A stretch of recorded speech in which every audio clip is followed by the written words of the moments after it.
I was 38 that year, and I had just come off a rough stretch of nonstop work.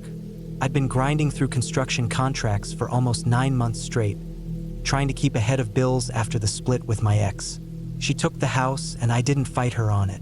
I just needed to keep moving, keep earning. But by the time September came around, my back hurt all the time, and my hands were stiff in the mornings.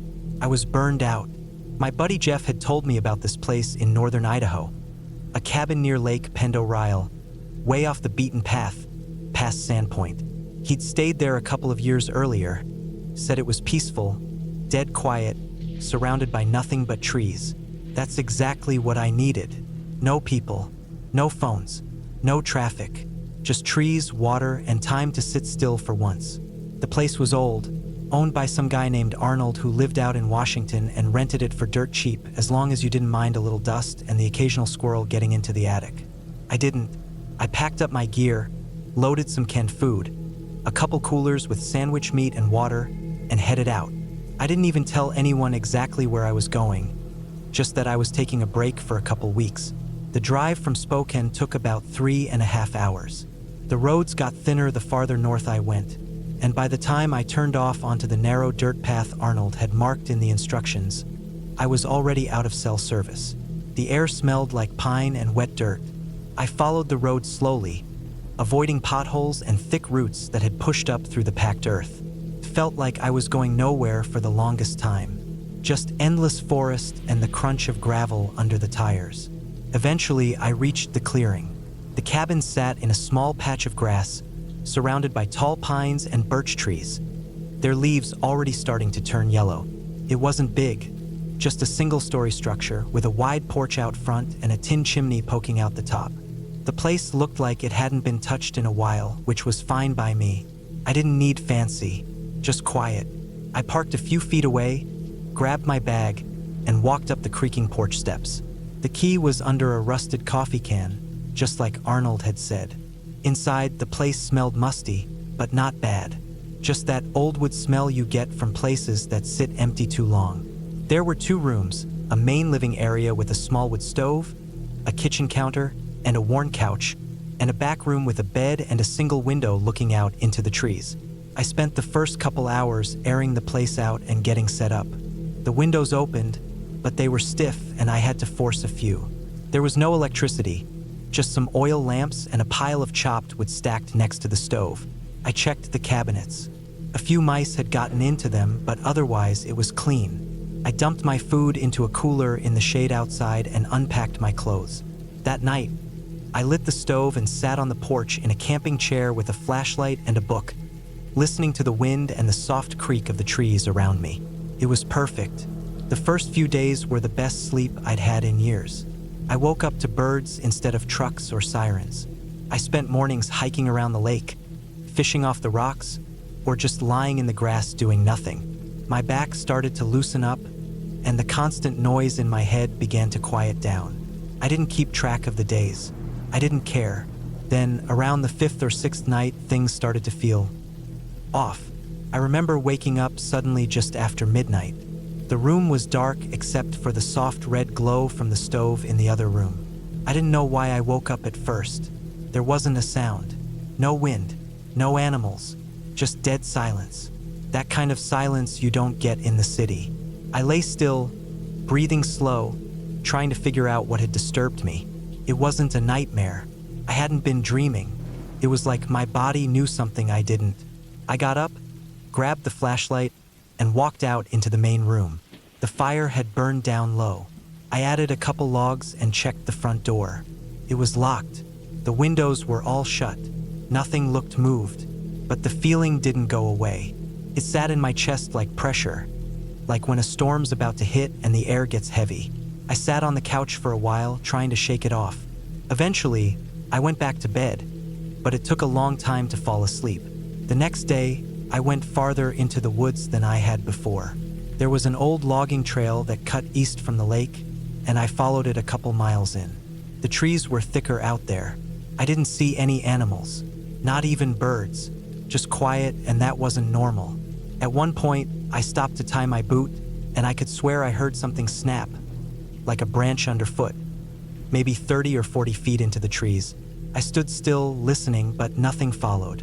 I chalked it up to nerves and kept walking. When I got back to the cabin late that afternoon, I noticed something odd. The door was unlocked. I knew I had locked it. I always double-checked, especially out here. Nothing was missing inside, but one of the oil lamps was on the floor. Not broken, just lying there sideways. I didn't remember leaving it like that. Again, I tried to tell myself I had made a mistake. Maybe I was tired or distracted. But that old feeling came back, that pressure, that quiet, like the trees were holding their breath. I started sleeping with the hatchet next to the bed after that, just in case. I told myself it was probably just an animal. Maybe a raccoon had figured out the door latch, though that didn't make much sense. I even set up a small string tied to the door handle with a spoon on it, so if anything opened it, I'd hear it fall. 2 nights later, I woke up to the sound of the spoon hitting the floor. I froze. My eyes were wide open before I even knew I was awake. There was no wind, no storm, just the soft clatter of the metal spoon on wood. Then nothing. I didn't move right away. I just lay there, heart pounding so hard I could feel it in my arms. After maybe 30 seconds, I sat up and grabbed the flashlight. I clicked it on and opened the bedroom door slowly. The main room was empty. The door was cracked open about 3 inches. The spoon lay on the floor right where I had expected, but nothing else was touched. The lamp still sat on the table. The fire had burned low again. I stepped outside into the cold, aiming the flashlight into the trees. Nothing, just endless black trunks and darkness. I turned in a slow circle, listening, but all I heard was my own breathing. I shut the door, locked it again, and pushed the couch in front of it. I didn't sleep at all that night. In the morning, I checked for tracks. The dirt outside the porch was packed hard, but I thought I saw something near the edge of the trees. It wasn't clear, just a soft indent like a boot print, but it didn't have enough detail to be sure. I told myself it could have been mine from before, but I wasn't convinced. I didn't go hiking that day. I spent it sitting on the porch, watching the tree line. The following night, it happened again. This time, I didn't hear the spoon fall. I just woke up, same as before, feeling that weight in the air. I walked out, and the door was open again, wider this time, maybe 6 inches. The couch had been nudged slightly, not pushed aside, but moved, just enough to let the door open a crack. The fire had been out for hours. I took the flashlight and stepped outside barefoot, staying on the porch. I didn't go more than 2 steps. I scanned the trees. I was shaking. Every sound felt louder, sharper. I was breathing too fast. Then I saw something, movement, about 20 feet out.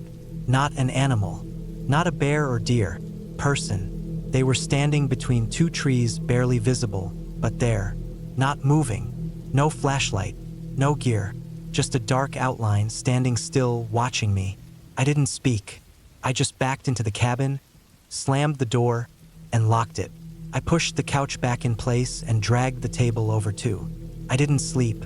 I sat with the hatchet in my lap until the sun came up. As soon as it was light, I packed everything. I shoved my gear into the bag, left the food, didn't care. I didn't even check the back room. I just got out. The drive back felt like a dream. Every bump in the road made me jump. I didn't stop until I hit Sandpoint.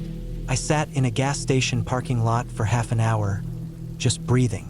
Then I got coffee and drove the rest of the way back to Spokane. When I got home, I locked every window, every door, and didn't sleep for 2 days. I don't know who it was. I'll never know. And that's the worst part. They didn't steal anything. They didn't try to talk or break in loudly. They just stood there, came into the cabin when I was asleep, watched, listened, maybe more. I told myself I'd report it, but what could I say?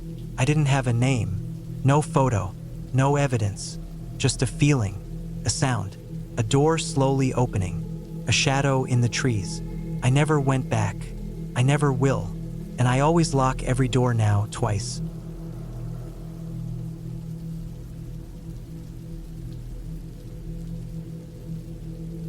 It was the summer of 1998, and I was 27 years old when I decided to take a break from my usual life in the city and head into the wilderness for some solitude. I found a small cabin to rent in the remote forests of northern Minnesota, near a tiny town called Willow Creek. The cabin was tucked deep in the woods, far from any neighbors or roads. The only way to get there was by a rough dirt trail that twisted through thick pine trees and patches of wild blueberry bushes. The idea was to spend a full 2 weeks alone, away from work, phones, and people, just me and the silence of the forest. I had been working nonstop for months at a small software company in Minneapolis, stuck in front of a computer all day, and the stress was getting to me. The city noise, the crowded subway, the endless meetings, it all felt suffocating. I needed to breathe, to clear my head, and to find something real. I wanted to be away from everything for a while, just living simply, cooking over a fire, reading and hiking. The cabin itself was old but sturdy. Built in the early 1960s, it was a single-story wooden structure with faded green paint peeling off the walls. It sat beside a small lake called Mirror Lake, named so because the water was usually so still it reflected the sky perfectly. The cabin had a stone fireplace, a small kitchen with a propane stove, a tiny bathroom with a hand pump for water, and a loft with a bed. There was no electricity, no running water except for the lake and a hand pump well outside. It was basic, but it had everything I needed. The first day I arrived, I felt a rush of excitement mixed with unease. I parked my old blue Toyota near the trailhead and hauled my backpack and a heavy cooler filled with food down the path to the cabin. The forest was thick with tall spruce and pine trees. The air smelled like earth and resin, and the ground was soft with pine needles. Birds chirped overhead, and I spotted a couple of squirrels darting between the branches. When I reached the cabin, I set down my gear and took a long look around. The lake stretched out in front of me, calm and clear, surrounded by the dense forest. There were no sounds of cars or planes, just the gentle lapping of water against the shore and the occasional call of a loon somewhere far away. I opened the cabin door, and the smell of old wood mixed with faint mildew hit me. Dust particles floated in the sunlight coming through the windows. Inside, the cabin was cold and quiet. I went straight to the fireplace and stacked some dry logs from a nearby pile. I lit a fire and watched the flames crackle and pop, feeling a little better already. I unpacked my food, mostly canned beans, rice, dried fruit, and some fresh vegetables I bought from the last town I passed through. I boiled water on the stove for coffee and settled down in a wooden chair by the window. That first night, I lay in the loft bed under a thick wool blanket. The silence was intense. Without city noise to mask the sounds, every rustle of leaves, every creak of wood, and every bird call felt amplified. At times, I thought I heard footsteps outside the cabin, but when I looked, there was nothing but shadows cast by moonlight filtering through the trees. The next morning, I woke early and went to the lake. The water was icy cold when I dipped my hands in, but refreshing. I rinsed my face and drank some fresh water from the well pump outside. The day was clear and warm, with a gentle breeze moving the tops of the trees. I spent the day hiking along the shore, finding wild berries, and marking trails on a map I brought. Over the next few days, I settled into a routine. I woke with the sun, cooked simple meals over the fire, read old paperbacks I brought, and spent hours walking through the woods or sitting by the lake. I felt a calm I hadn't known in years. The forest was alive in its quiet way. Birds built nests, insects buzzed, and the wind whispered through the branches. But as the days went on, I began to notice small things that unsettled me. The first was the footprints. One morning after a rainstorm, I saw strange footprints in the mud near the lake shore. Not mine. They looked like boots but older, worn down, as if someone had walked there recently. The prints led from the trees to the water and then disappeared. I checked my map, trying to figure out if there were any other cabins or houses nearby. According to the map, no one else was supposed to be close. The nearest town was miles away, and no trails led directly here except the one I came down. Still, I felt like I wasn't alone. The next evening, I was sitting by the fire when I heard a branch snap not far from the cabin. My heart jumped, and I sat very still, listening. There was a faint rustling in the bushes, then silence. I told myself it was just an animal, maybe a deer or a raccoon, but the feeling of being watched stayed with me. I started to notice odd things inside the cabin too. One morning, my coffee cup was in a different spot than I remembered leaving it. A small tool I had put on the table was missing for a few hours and then found on the floor. Nothing seemed to be damaged or broken, just little signs that someone or something had been moving around when I wasn't paying attention. By the 6th day, I felt nervous enough to keep a large kitchen knife close to me at all times. I also started locking the cabin door, even though I didn't know who I was locking out. My phone had no signal, so I couldn't call for help or check messages. I thought about leaving, but a part of me was stubborn. I wanted to prove I could handle this alone. On the 7th day, the unease grew. I woke before dawn and noticed fresh footprints in the soft ground near the cabin's back door. They were bigger than mine, and they led into the woods, then stopped abruptly. I spent the day watching the edge of the forest from the cabin window, but I didn't see anyone. That night, I didn't sleep well. The wind picked up, and the trees groaned and rattled in the darkness. Around 2 a.m., I was jolted awake by a loud bang against the cabin wall. It sounded like something heavy hitting the wood. I froze, listening. Silence. I grabbed the knife and moved cautiously toward the door, trying to keep quiet. Outside, the forest was pitch black except for a faint glow from the stars. I looked around but saw nothing. The smell of damp earth and pine was thick. I stayed by the door for a long time, waiting, but no more sounds came. Eventually, I went back to bed but couldn't shake the feeling that someone was out there, watching. The next day, I found fresh footprints again. This time, they led to the lake's edge and then followed the shoreline, disappearing into the trees on the other side. I tried not to panic, but my hands shook as I gathered my things. I made a decision to leave the cabin the following morning. That night, I barely slept. I kept the fire low and the knife within reach. Around midnight, I heard movement outside, slow, deliberate steps circling the cabin. I pressed myself against the wall opposite the door and tried to control my breathing. The steps stopped suddenly, then a faint scraping sound, like someone dragging something across the ground. Then silence again. I stayed awake until dawn, watching the pale light spread through the trees. When the sun finally rose, I packed everything quickly, double-checked the locks, and headed back down the trail to my car. The forest felt colder and less welcoming as I walked away. When I reached the trailhead, I locked the car doors and sat inside, breathing heavily. Back in the city, the feeling of safety returned slowly. I told myself it was probably a local hunter or a camper who didn't mean any harm. Maybe they were curious or lost. There were reports of strange men lurking around cabins in the area, but nothing ever proven. I never went back to that cabin. But sometimes, at night, when the city noise fades, I think about those footsteps in the mud and the eyes I never saw but felt watching me. And I remember that in the quiet woods, far from everything, you aren't always alone, and sometimes the scariest things are the ones you don't see.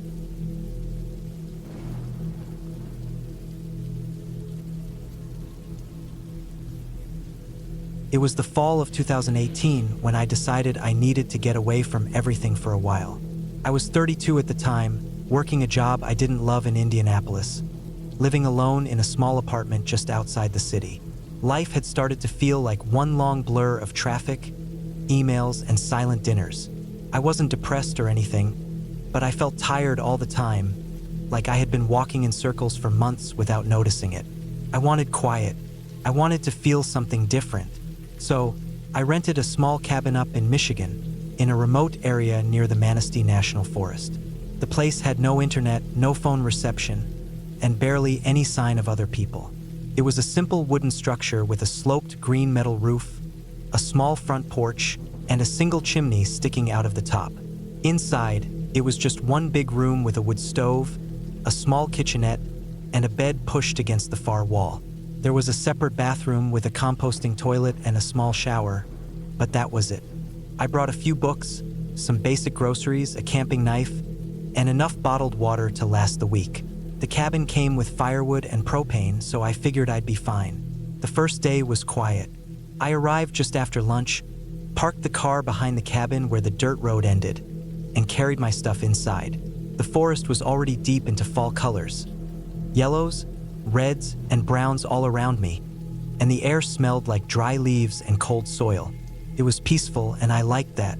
I spent the afternoon walking down a trail behind the cabin, just exploring. I didn't go far. Maybe half a mile down, I found a small stream and some animal tracks, probably deer, and then turned back. That night, I made a fire, ate a can of chili, and went to bed early. I didn't even check my watch. The second day, I woke up before the sun rose. The cabin was cold, so I lit a fire and wrapped myself in a blanket while I made oatmeal on the gas burner. Outside, everything was still. No cars, no planes, no human sounds at all. Just the wind in the trees and a few birds. It was strange how fast I had adjusted to the silence. I spent most of the day reading, then chopped a bit of wood with the hatchet I found near the firewood pile. Around 5 in the evening, I noticed something strange. Near the edge of the tree line, maybe 20 yards from the porch, there was a small patch of earth that looked like it had been disturbed. It wasn't anything dramatic, just a slightly raised area of dirt, darker than the ground around it. I figured maybe an animal had dug something up, or maybe the ground was softer there. I didn't think much of it. That night, as I sat on the porch with a mug of hot water in my hands, I noticed the forest was quieter than it had been the night before.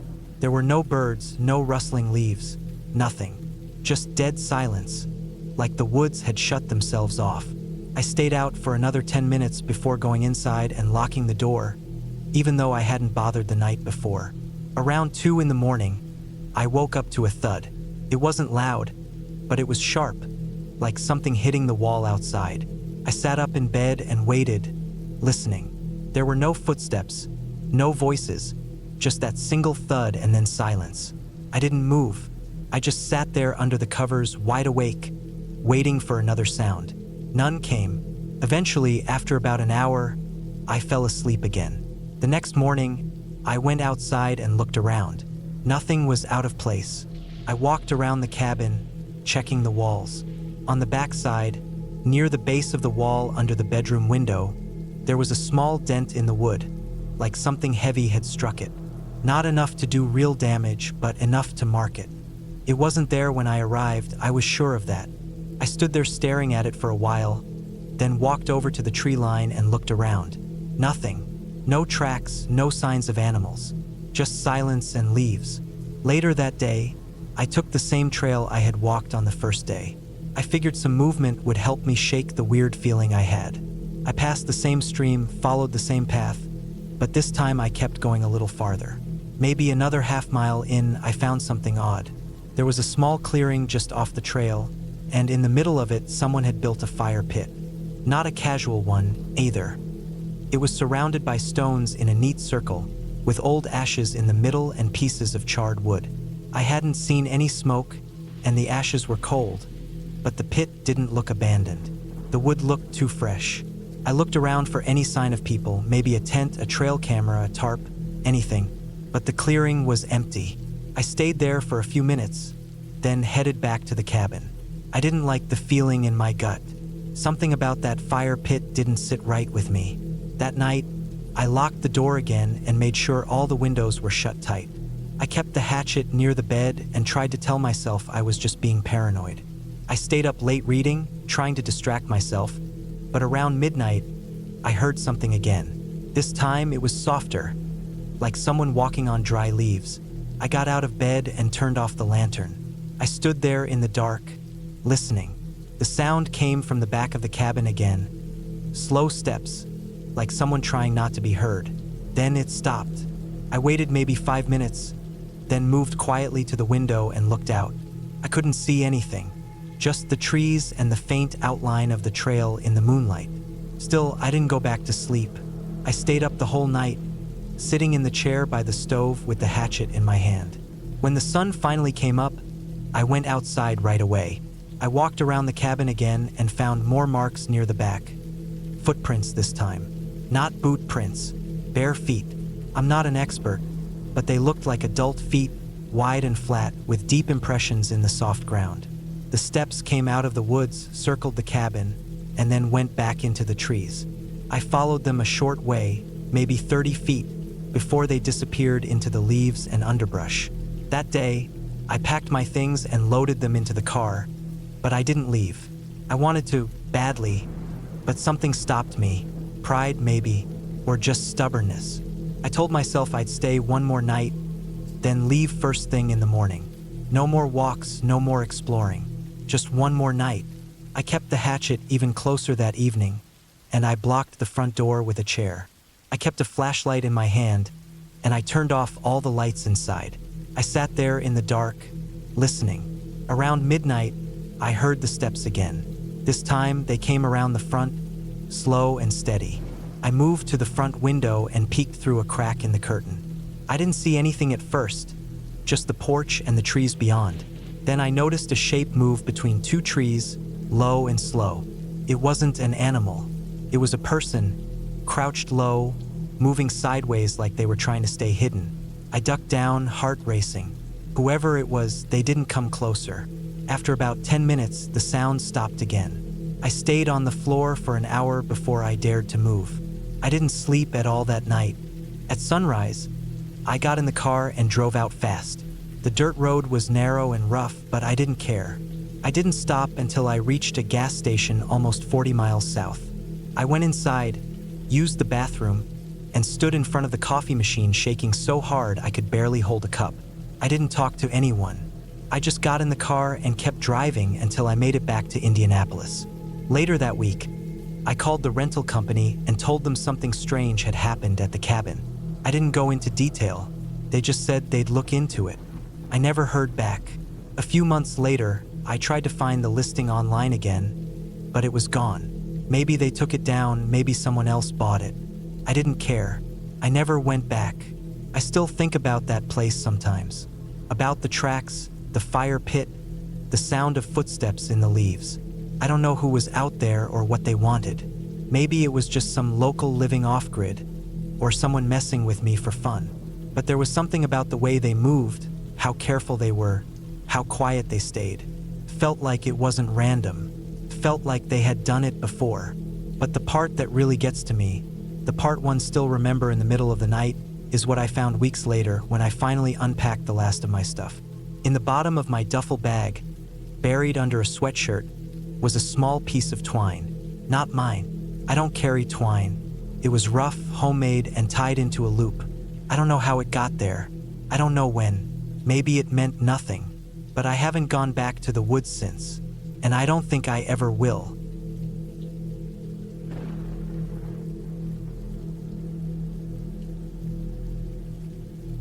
It started with the need to get away.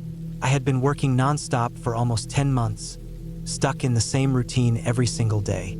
Wake up early, eat something quick, sit at my computer until it got dark, and then go to bed too late.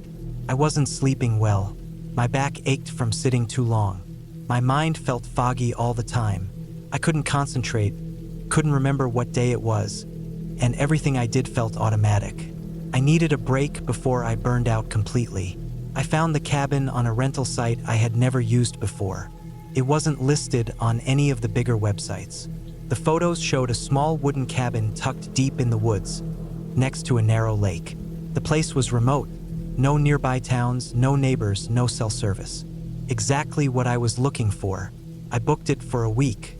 The plan was to drive up, bring some food and supplies, leave my laptop at home, and not think about work or anything else for the next 7 days. The drive took longer than I expected. The last 2 hours were on dirt roads that twisted through thick forest. My GPS lost signal halfway in, and I had to rely on a printed map I had saved just in case. The sun was low by the time I arrived. The cabin was even more isolated than the pictures had shown. It stood in a small clearing surrounded by dense trees. The lake behind it was silent and still, like glass. I couldn't hear any birds or insects. It was so quiet it made me stop and listen for a moment, wondering if something was wrong.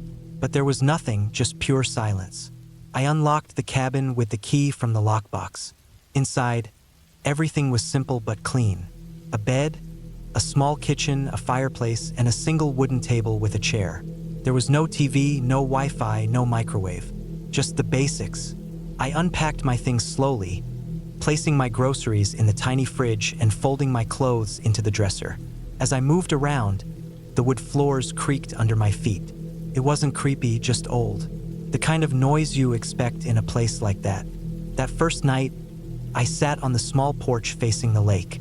I had a flashlight in my pocket just in case, but I didn't turn it on. I watched the stars appear, one by one, as the sky got darker. Without any city lights nearby, the stars looked brighter than I had seen in years. The water was so still I could see the reflection of the trees on the far side. I felt like I was in a painting. I went to bed early. I thought I'd have trouble sleeping in a new place, but I was out within minutes. The quiet helped. No traffic, no phones, no noise, just the soft sound of the wind through the trees. The second day was uneventful. I made breakfast, read a book I had brought, and walked along the edge of the lake. There wasn't much of a path, but I followed the shoreline, stepping over rocks and tree roots. I found an old dock about half a mile away from the cabin. It looked like it hadn't been used in years. The boards were soft and warped. Some were missing. I didn't trust it enough to step on it, but I stood nearby and looked out across the lake. It was strange how flat and still the water was. I threw a rock in, expecting to see ripples spread out, but the surface settled almost instantly. That night, I sat by the fireplace inside. I had brought some firewood and I got a small fire going. It warmed the room quickly. I lay on the floor on a blanket, staring at the ceiling. I didn't think about work or bills or any of the things that usually filled my head. Felt good. I felt calm. It was the third night when something started to feel off. I had just turned off the lights and gotten into bed when I thought I heard something outside. A soft sound, not an animal or the wind. Something heavier, a crunch like a footstep on leaves. I sat up, heart beating a little faster. I waited, holding my breath, but didn't hear anything else. After a while, I convinced myself it was probably a branch falling or maybe a deer walking by. I eventually fell asleep. The next morning, I checked around the cabin. There were no footprints, no signs of anything disturbed. I shook it off. Being out there alone, it was easy to let your imagination play tricks on you. The stillness could make anything feel more intense. I went about my day like normal, read more of my book, cooked lunch, took another walk, this time in the opposite direction along the lake. That night, I had trouble sleeping. I couldn't relax the same way. I kept listening for sounds, waiting to hear that noise again. Around midnight, I heard it. This time, I was wide awake. It was definitely footsteps, not animals, not branches, real footsteps. I stayed perfectly still. The sound came from the side of the cabin, near the porch. They were slow, deliberate steps, one at a time, then silence. I held my breath for what felt like forever. I didn't want to move or make any sound. Eventually, I forced myself to get up and look through the front window. There was nothing there. I looked out for a long time, but I couldn't see anything. Just the trees and the lake and the darkness. I didn't sleep after that. The next morning, I walked the entire area around the cabin. Again, I found nothing. No tracks, no damage. It was like no one had been there, but I knew what I heard. I wasn't imagining it. That evening, I debated leaving. I still had 3 days left, but I was no longer comfortable. The silence that had felt peaceful before now felt suffocating, like the trees were closing in. I decided to give it one more night, and if anything else happened, I'd leave in the morning. I didn't light a fire that night. I kept the lights off and stayed in bed with my flashlight. I didn't want to be visible from outside. Around 1 a.m., I heard it again. Footsteps, slower this time. Then a sound that made my skin crawl, the creak of the front porch boards. I knew that sound. I had walked across them many times already. Someone was on the porch. I didn't move. I held my breath and listened. The steps stopped. For a long time, there was silence. Then, a faint sound, like someone gently trying the doorknob. I felt paralyzed. There was no lock on the bedroom door, just the main door which I had locked. I waited, heart pounding, afraid to make any sound. After a few minutes, the porch creaked again. The steps moved away slowly. Eventually, everything went quiet. I stayed awake until the sun came up. When it was light, I opened the door and looked outside. Nothing. No signs of anyone. I didn't care anymore. I packed my things as fast as I could, tossed them in the car, and left. I didn't stop until I hit the highway. A week later, after I got home, I still couldn't shake the feeling. I kept thinking about the sounds I heard. I knew I hadn't imagined them. I emailed the owner of the cabin and told him something strange had happened. He responded the next day, saying he didn't know what I was talking about. He claimed the area was completely private and that no one else should have been nearby. I let it go after that. But a few nights later, I was going through the photos I had taken during my trip. I hadn't looked at them until then. Most were just of the lake, the trees, the dock. But one picture made my stomach drop. It was a photo of the cabin I had taken the first night, just before going inside. I hadn't noticed anything unusual when I took it, but in the photo, near the edge of the trees, there was someone barely visible. A figure mostly hidden in shadow, just standing there. I zoomed in as far as I could. The person was wearing dark clothes, no visible face, just standing at the edge of the woods, watching. I never saw them with my own eyes, but they were there. They had been watching me from the moment I arrived. I deleted the photo, shut my laptop, and sat in silence for a long time. I haven't been back to the woods since, and I never will.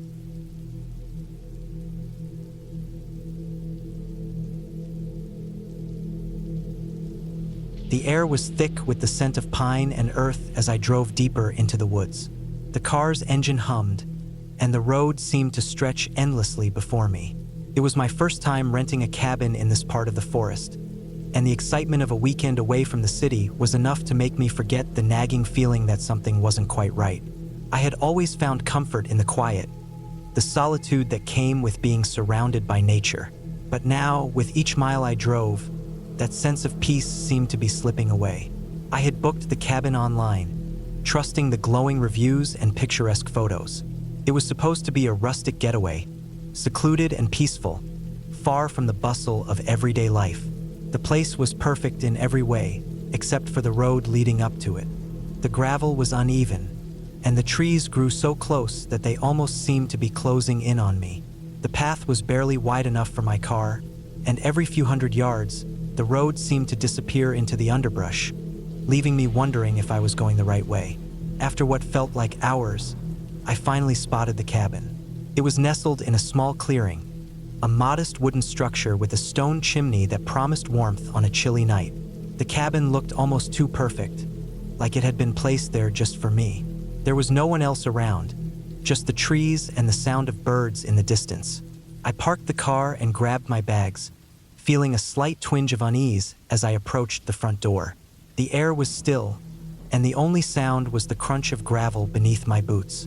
Inside, the cabin was just as charming as the pictures had promised. The wooden beams of the ceiling gave it a cozy, rustic feel. There was a stone fireplace on one wall, a large leather couch in front of it, and a small kitchen area tucked into the corner. A few candles sat on the windowsills, and the light filtering through the trees outside gave the room a warm, golden glow. I set my things down and took a moment to appreciate the silence. It was peaceful here, but there was a part of me that couldn't shake the feeling that I wasn't entirely alone. The first night was uneventful.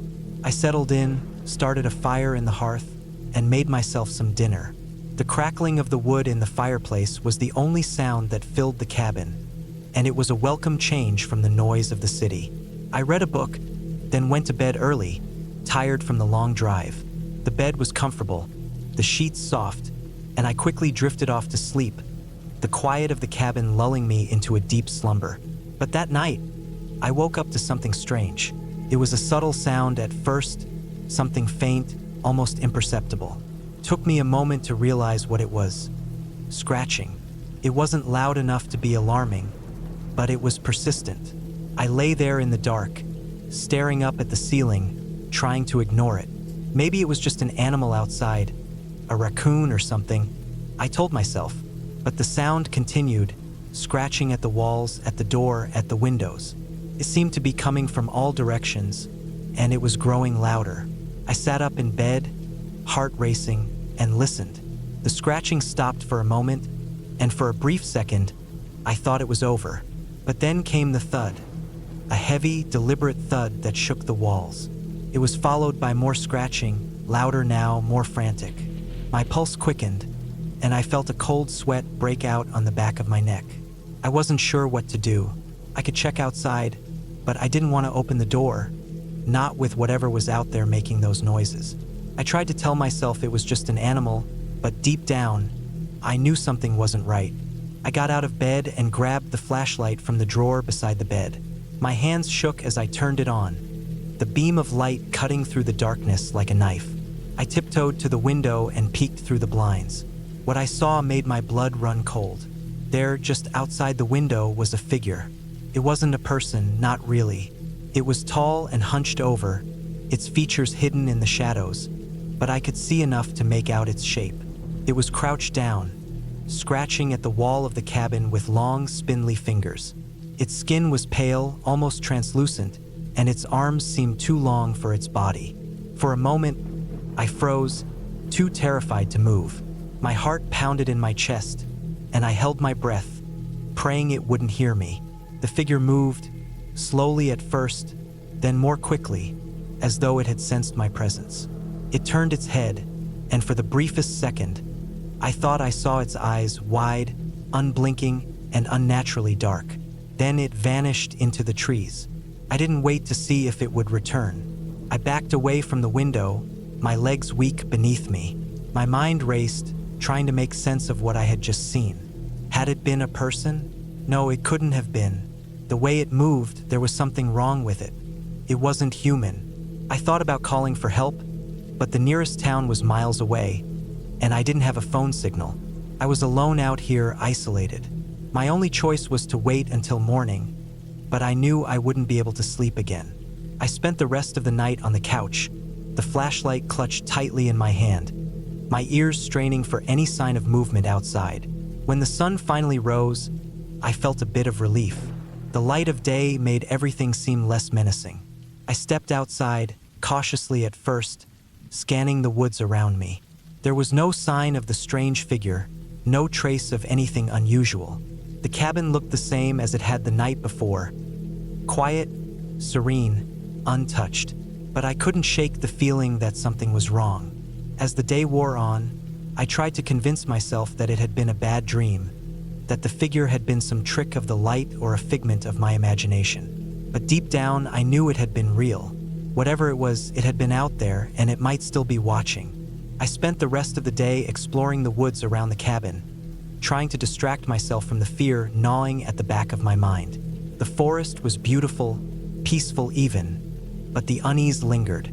I kept looking over my shoulder, half expecting to see that figure lurking in the shadows. As evening approached, I reluctantly returned to the cabin. I locked the doors and windows, even though I knew it wouldn't do much to keep whatever had been out there at bay. I didn't want to spend another night in fear, but I didn't have much choice.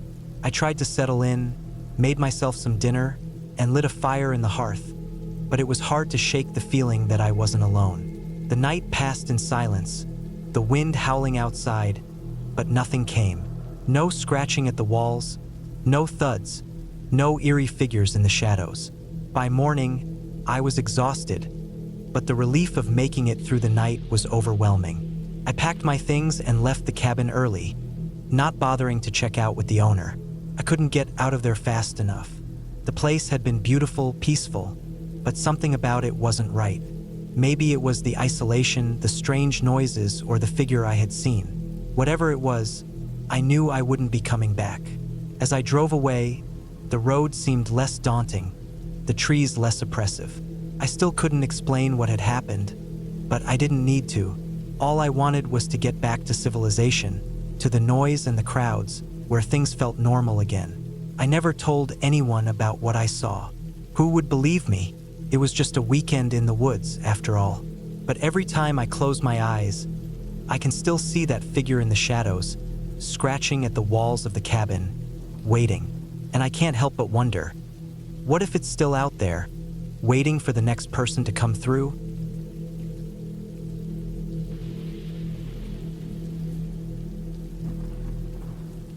The cabin was old. Its wood cracked and weathered from years of standing alone in the wilderness. I had been hiking for hours and needed a place to rest, so when I stumbled upon it, it felt like a stroke of luck. I didn't expect it to be much more than a basic shelter, but it was better than being out in the rain. The place looked abandoned, though it was clear that it hadn't been left to rot completely.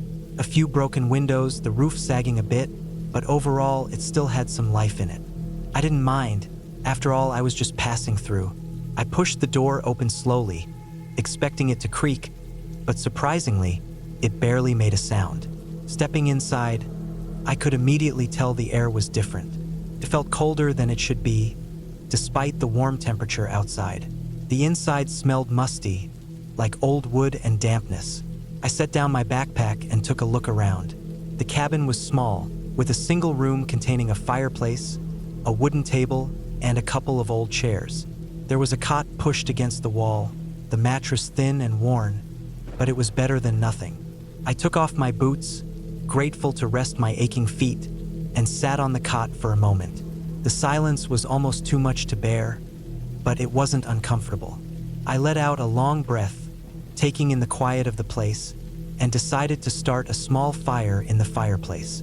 I dug around in my pack for the matches, struck one, and watched the flame flicker to life. The warmth from the fire was a welcome change, and I leaned back, watching the flames dance for a while.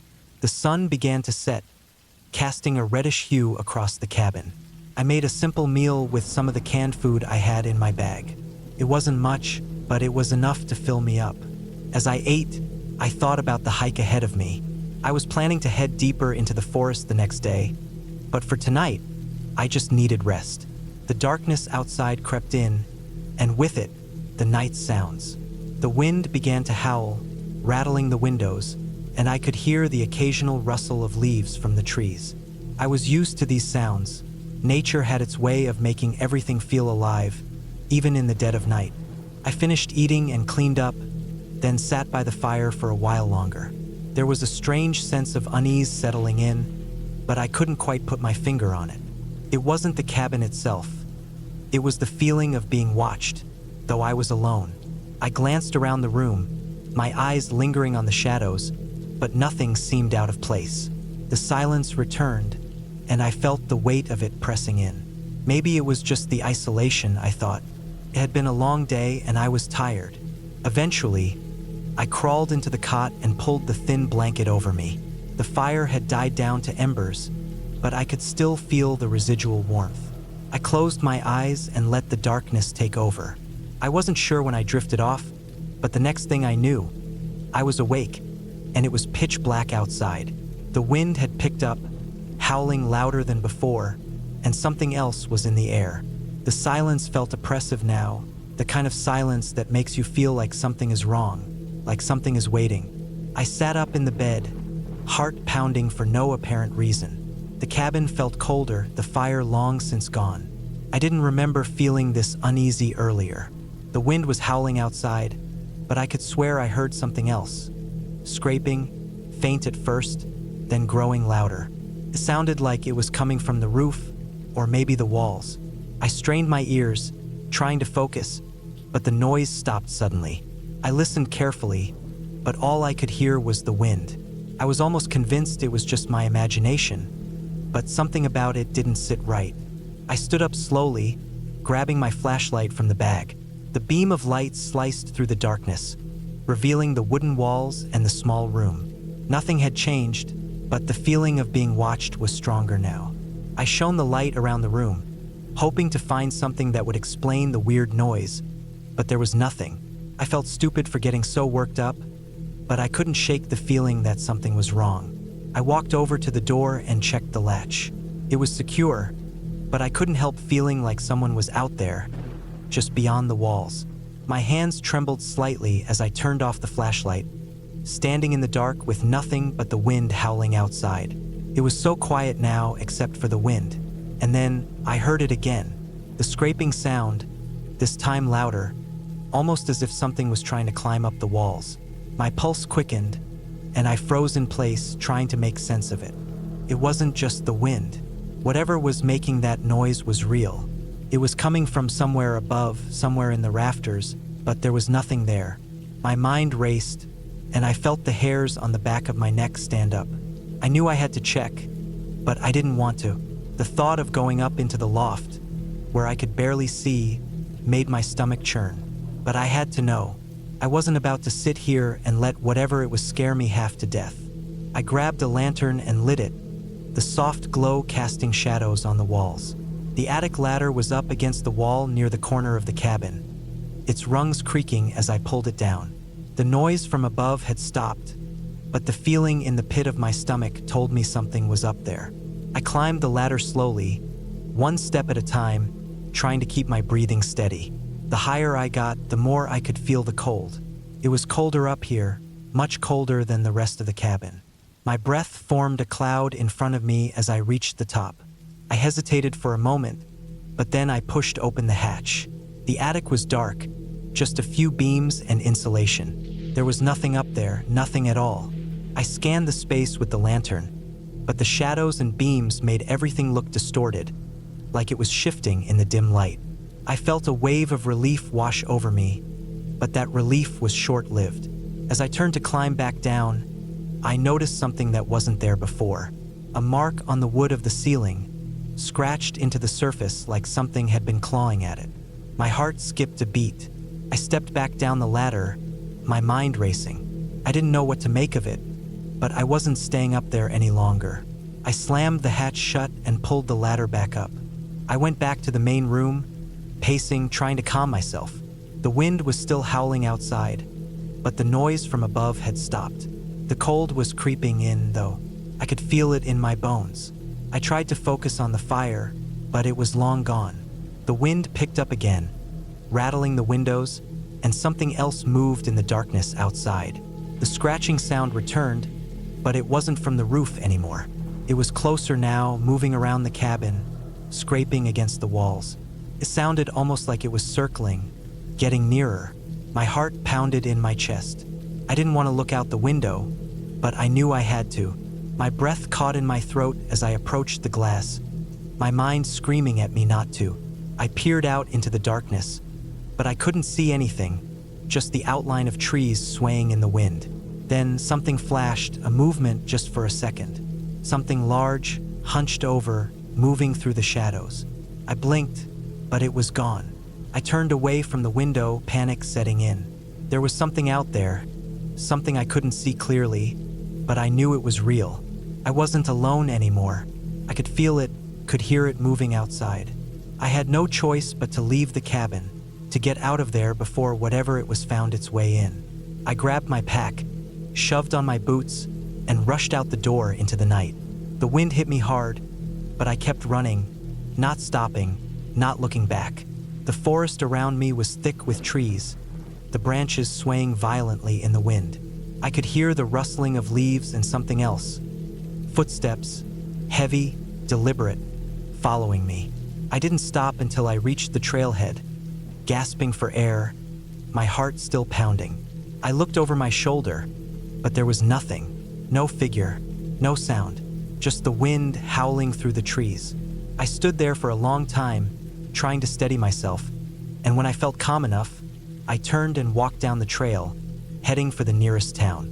I never went back to that cabin, and I never did figure out what was in the woods that night. But whatever it was, it never came after me again. I learned to trust my instincts from that night. Sometimes it's better not to know everything. Some things are better left alone in the dark.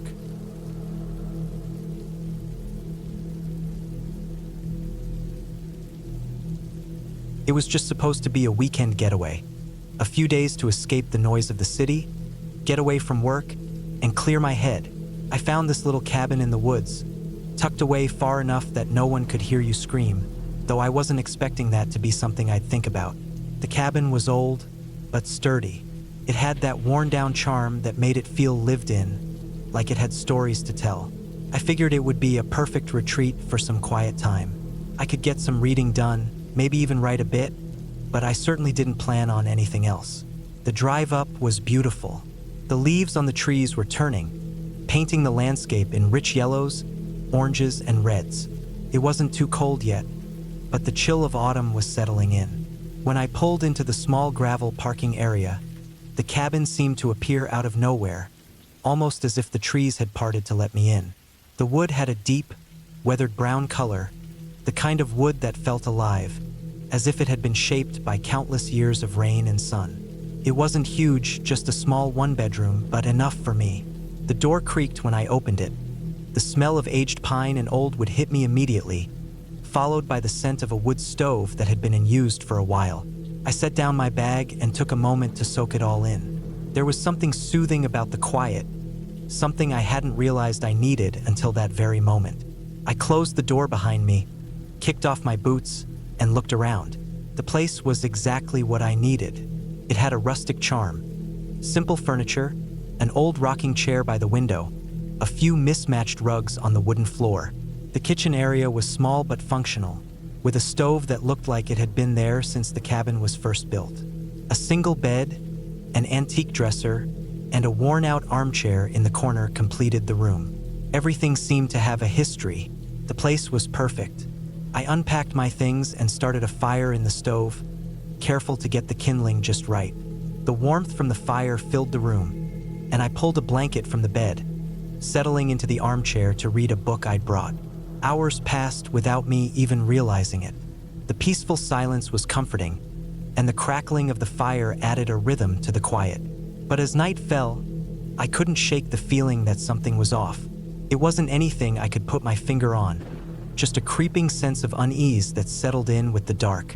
I tried to ignore it, focusing on my book, but I kept glancing up at the window, where the blackness of the forest outside pressed in. The wind picked up, rustling the leaves, and the cabin creaked every now and then, which I chalked up to the old wood settling. Still, that feeling gnawed at me like someone or something was just beyond the trees watching. I tried to shake it off. There was nothing out there. I was just being paranoid. By the time I finished my book and got ready for bed, I decided to make the most of the situation. The fire had burned down to embers, and the warmth in the room had faded. I blew out the candle on the table, pulled the covers up, and tried to sleep. But the night didn't feel right. It was too quiet. I was used to the occasional sounds of animals, the chirp of crickets, the rustling of leaves. But here, in this deep forest, there was nothing. The silence pressed in, thick and suffocating. I turned in bed, trying to find a comfortable position, but sleep wouldn't come. I lay there for hours, my mind racing. I kept hearing soft sounds, like something scraping against the cabin's walls, or footsteps moving just outside the window. But every time I looked, there was nothing. I wasn't sure whether it was the darkness playing tricks on me or if something really was out there. The wind outside started picking up again, but it didn't feel like wind. It felt different. The trees groaned, and I could almost hear them bending and swaying in ways that felt unnatural. Finally, I couldn't take it anymore. I got up, grabbed my flashlight, and decided to step outside to see what was going on. I pulled on my boots and stepped onto the wooden porch. The night air was colder than I expected, sending a chill straight through my jacket. I clicked on the flashlight and scanned the area. The beams swept over the trees, the ground, but there was nothing. No movement, no rustling, no sign of life. I stood there for a moment, trying to shake off the anxiety that had been building. Everything seemed still now, but the feeling didn't leave. The darkness felt thicker here, as though it was somehow more real. I didn't want to go back inside, not just yet, so I started walking around the cabin, flashlight in hand, checking for anything that could explain the sounds. I didn't find anything out of the ordinary, just trees, rocks, and the occasional bush. But when I came around to the back of the cabin, I saw something odd. There was a small clearing just beyond the tree line, and there, at the edge of the clearing, was a pile of broken branches, twisted and piled up in a way that seemed deliberate. It was too neat, too arranged to be natural. My heart started pounding as I stood there, staring at it. I wanted to go back inside, lock the door, and forget about it, but something kept me rooted to the spot. I approached the pile cautiously, scanning the area for any signs of movement, but it was silent, too silent. As I stood there, my mind started to race with all the worst possible scenarios. Someone had been here watching me. Maybe they were still out there, hiding, waiting for me to turn my back. I knew I had to go back inside, but the thought of turning around and walking back into that cabin, alone, made my skin crawl. But then, something shifted. I heard it, a snap as though a branch had broken underfoot. I froze, straining my ears, but there was no sound after that. It was just the wind again, right? I turned quickly, scanning the darkness once more. My breath came out in quick bursts now. I couldn't shake the feeling that something was out there, in the trees watching. I made the decision to go back inside. I didn't care how ridiculous it seemed. The cabin was safety, and that was all that mattered. But just as I turned to head back to the porch, I heard the snap again, closer this time. My heart skipped a beat. Whoever or whatever was out there, they were close. I broke into a run, sprinting back toward the cabin, my boots thudding against the wooden steps. I burst inside, slammed the door shut, and locked it behind me. My mind was racing, and my pulse was loud in my ears. I didn't know what I'd heard, but I wasn't taking any chances. I closed the curtains, double-checked the windows, and settled on the couch, clutching the flashlight like a weapon. I didn't sleep at all that night. The next morning, the sun rose, and everything felt normal again. The cabin was still standing, the trees were still just trees, and there was no sign of any danger. But the unease hadn't disappeared. Something didn't feel right, like there was something I was missing, some small detail I hadn't noticed. I spent the day inside, not daring to go outside again. I thought about leaving, packing up and heading back to the city, but I didn't want to let fear win. So I stayed. The next few days passed without incident. I kept myself busy, reading, writing, exploring the woods in daylight, but always staying close to the cabin. I couldn't shake the feeling that something was wrong, but I had no concrete reason for it. Eventually, I decided I'd leave a day earlier than planned. I packed my things, grabbed my keys, and headed for the door. But as I stepped outside, I froze. In the clearing by the trees, the pile of branches was gone. It was as though it had never been there. I don't know what happened that night or who or what was out there, but when I left, I did it in a hurry. I didn't look back. I don't care to know if there was someone watching me or if I just let my imagination get the better of me. What I do know is that I never want to go back to that cabin. Some things are better left alone.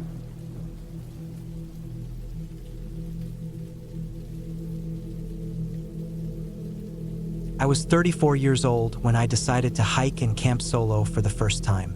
I had done a fair amount of hiking with friends over the years, mostly on marked trails around Vermont and New Hampshire. But solo camping, that was new for me.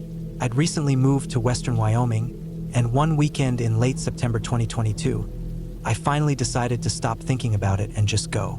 I'd been looking at Jackson Lake on a map for a while, especially the area north of it, where the hills start to roll into more isolated ridges.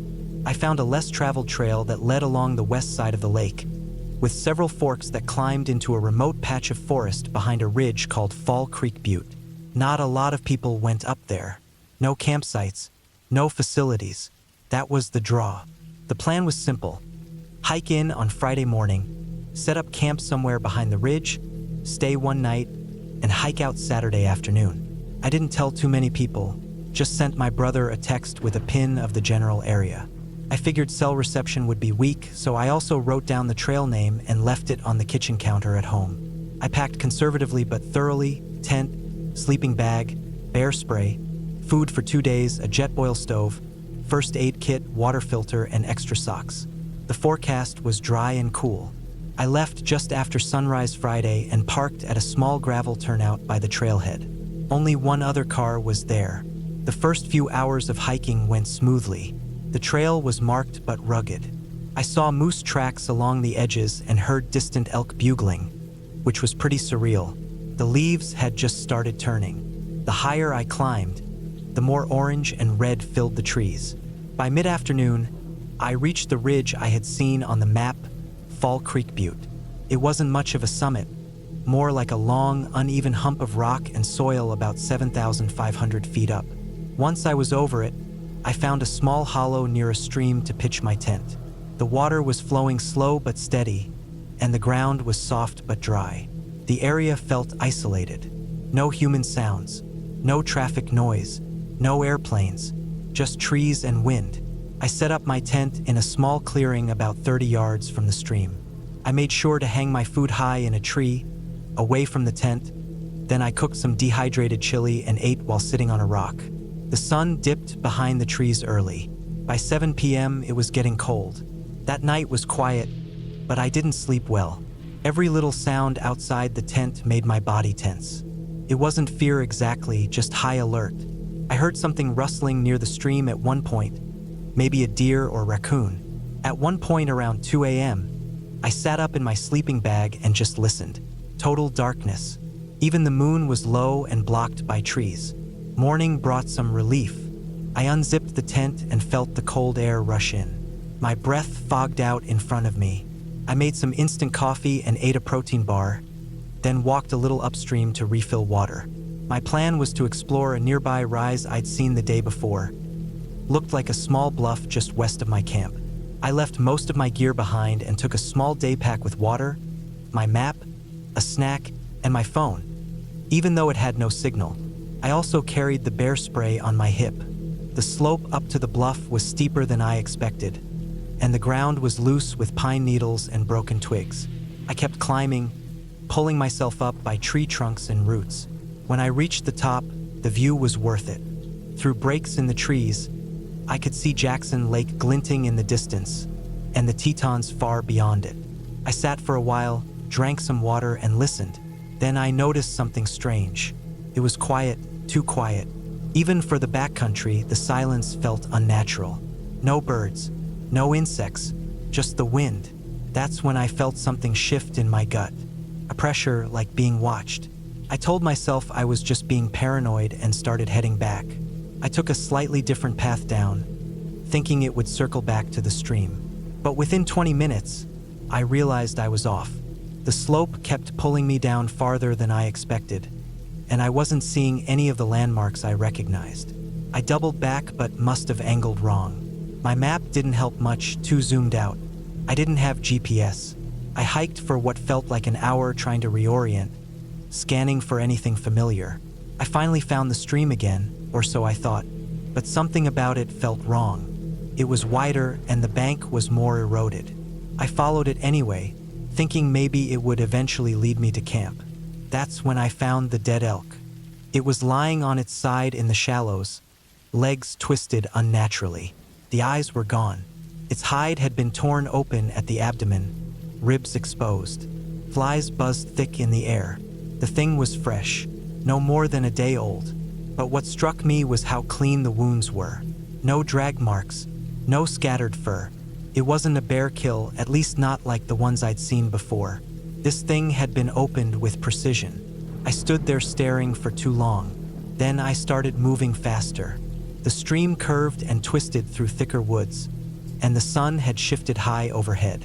I still hadn't found camp. I started shouting, not for help, but just out of frustration. I felt the anxiety bubbling up. I hadn't seen another person in almost 24 hours. I hadn't eaten since morning. Eventually, I made a dumb decision. I dropped my pack to move faster. I kept only my bear spray and phone. I figured I'd come back for it when I found my bearings. That was my second mistake. The first was leaving camp without marking it. The woods began to feel tighter, thicker, like the trees had grown closer together the deeper I went. I wasn't just lost. I was disoriented. I found a rock face I hadn't seen before and realized I had no idea which direction I was heading anymore. The sun was slipping west. Shadows lengthened. That's when I heard it, crackling, not far behind me. A steady crunch of brush. Something was moving. Heavy steps. I froze, bear spray in hand. The steps stopped. I turned slowly and scanned the trees. Nothing, just trees and shadow. I moved again, more quickly now. Over the next half hour, I heard it again. A few times, always behind me. I'd stop and it would stop. I'd move and it would start again, always keeping its distance. Whatever it wasn't running. It wasn't crashing through the woods. It was following. By this point, the light was going fast. I hadn't found my pack. I hadn't found camp. I was cold, hungry, and panicking. I finally decided to make a temporary shelter. Found a shallow depression beneath some fallen branches. Cleared it out, built a wall of sticks and dry leaves. No fire. I didn't have anything to start one.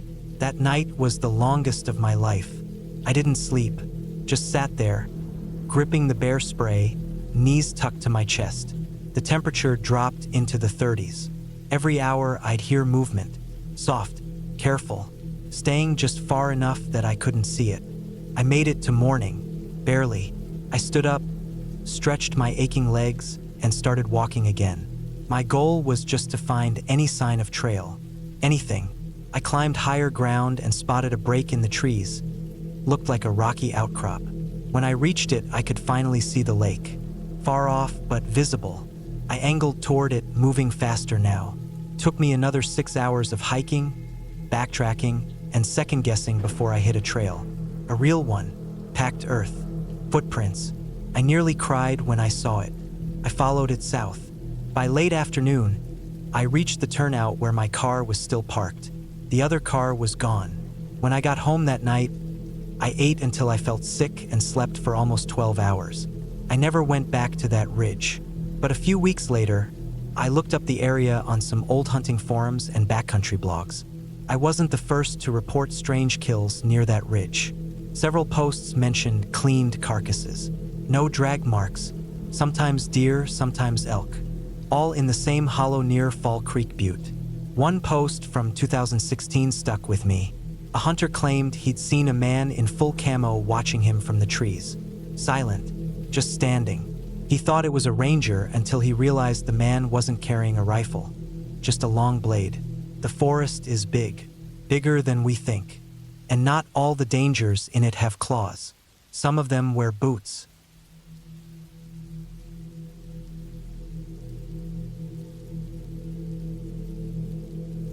I had been looking forward to this weekend for months. My friends and I had planned a trip to a remote cabin tucked away in the woods for a weekend of peace, relaxation, and a bit of hiking. The idea of being away from the hustle and bustle of daily life felt like the perfect way to recharge. It was early fall. The leaves had started to turn golden, and the air had a crisp bite to it that made it feel like everything was fresh and new. The cabin was located somewhere in the Appalachian Mountains, in a part of West Virginia where cell service was non-existent, and the nearest neighbor was miles away. The sort of place where the only sounds you'd hear at night were the wind rustling through the trees and the occasional hoot of an owl. I had rented the place online after seeing a couple of photos, nothing fancy, but exactly what we were looking for. A simple, secluded cabin with a fireplace, a porch with a view, and a couple of old wooden rocking chairs on it. A place to get away from everything. The website mentioned how the cabin had been built in the 1960s, and from the photos, it looked like it hadn't changed much since then. I liked that. It was part of its charm. I packed my bags the night before the trip, feeling excited but also a little uneasy. I couldn't put my finger on why I felt that way, but I chalked it up to the nerves I always get before heading into unfamiliar places. Still, I couldn't shake the feeling. It wasn't dread, just a sense of something unknown lurking just under the surface. The drive there was long, about 4 hours from the city, and the road narrowed the further we went. We passed small towns, then dirt roads, and eventually found ourselves on a gravel path that twisted through dense woods. My friend, Ben, who had driven most of the way, was starting to get a little irritated. He'd had a rough week at work, and I could tell the winding roads were testing his patience. The sun was setting by the time we finally reached the cabin, and the darkening sky made the place look even more isolated. There were no other houses in sight. I wasn't sure if I liked that or not, but it was too late to turn back now. I was eager to get inside, unpack, and start the weekend. We parked the car in front of the cabin and unloaded our things. The cabin looked exactly as I had remembered from the pictures. A 2-story wooden structure with a steep roof, a chimney, and large windows that let in a lot of light. The porch was covered with a thick layer of dust, but it still had its charm. The kind of charm you'd expect from a place that had seen many seasons, but had remained mostly untouched by time. Inside, the cabin smelled of pine wood and a slight musky scent that I couldn't place. The living room was modest, with a stone fireplace, an old wooden coffee table, and a couple of worn-out sofas. There was a small kitchen to the left, and a staircase leading up to the bedrooms on the second floor. The wood beams in the ceiling were dark, and the floor creaked under our footsteps. It felt like a place frozen in time. And in some strange way, I liked that.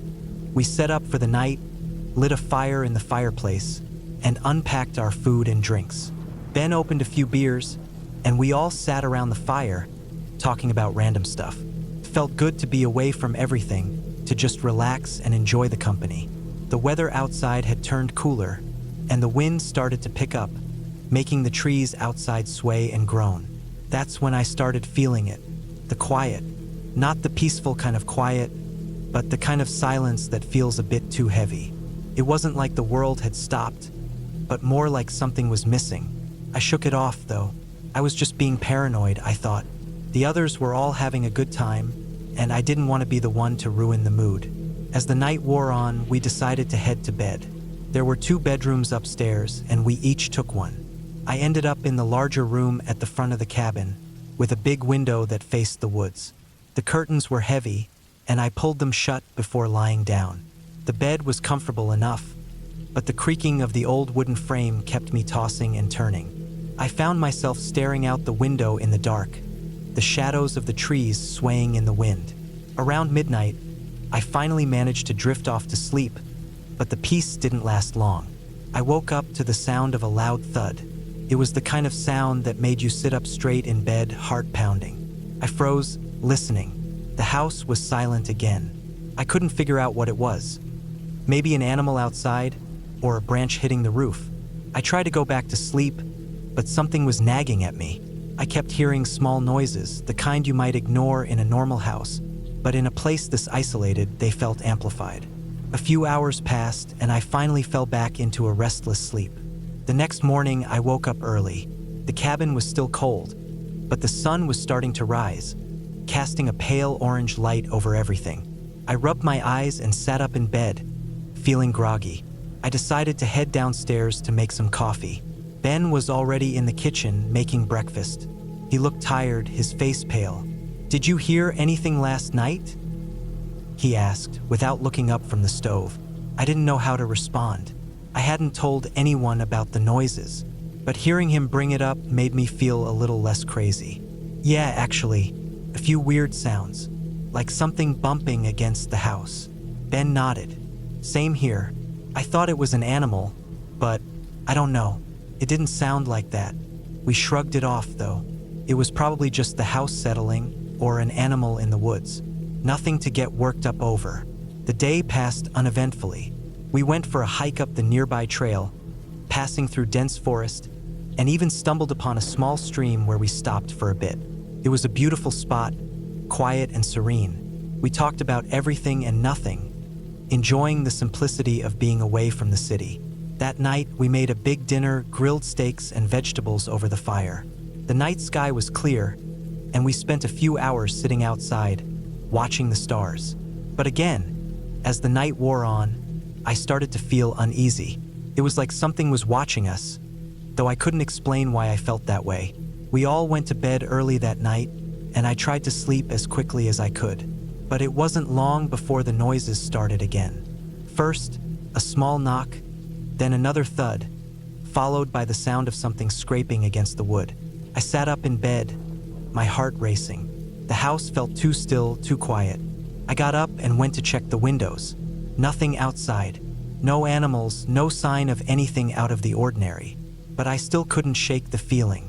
It was like I was being watched from the shadows of the trees, even though I knew that was impossible. I went back to bed, but I couldn't sleep. Every little noise made me jump, and I found myself listening to the wind howling outside, wondering if it was just the trees causing the strange sounds.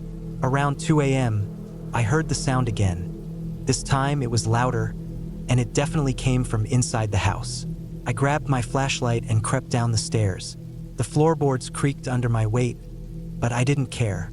I had to know what was happening. The house was dark and still, and I moved through it cautiously, shining the light on everything. The kitchen was empty, the living room too. That's when I heard it. A soft, dragging sound, like something heavy being moved across the floor.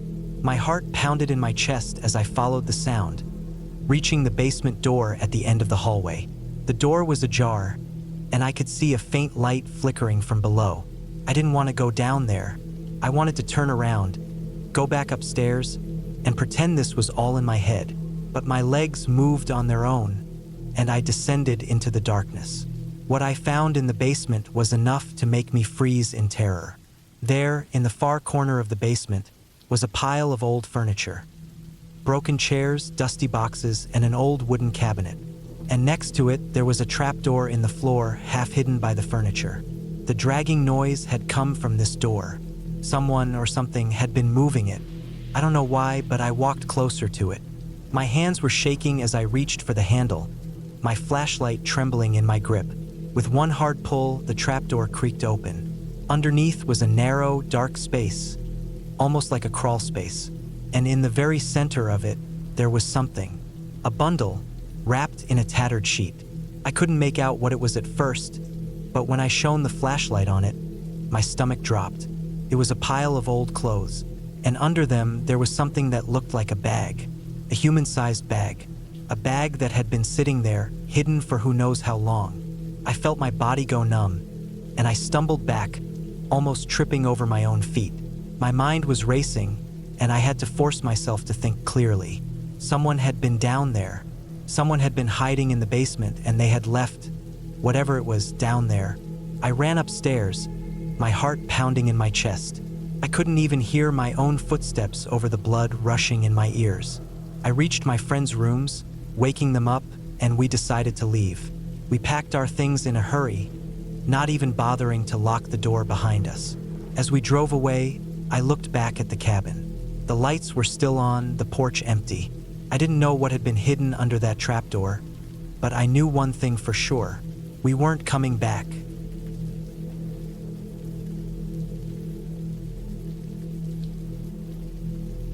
I never thought I'd find myself alone in a remote cabin in the middle of nowhere, but that's exactly where I ended up.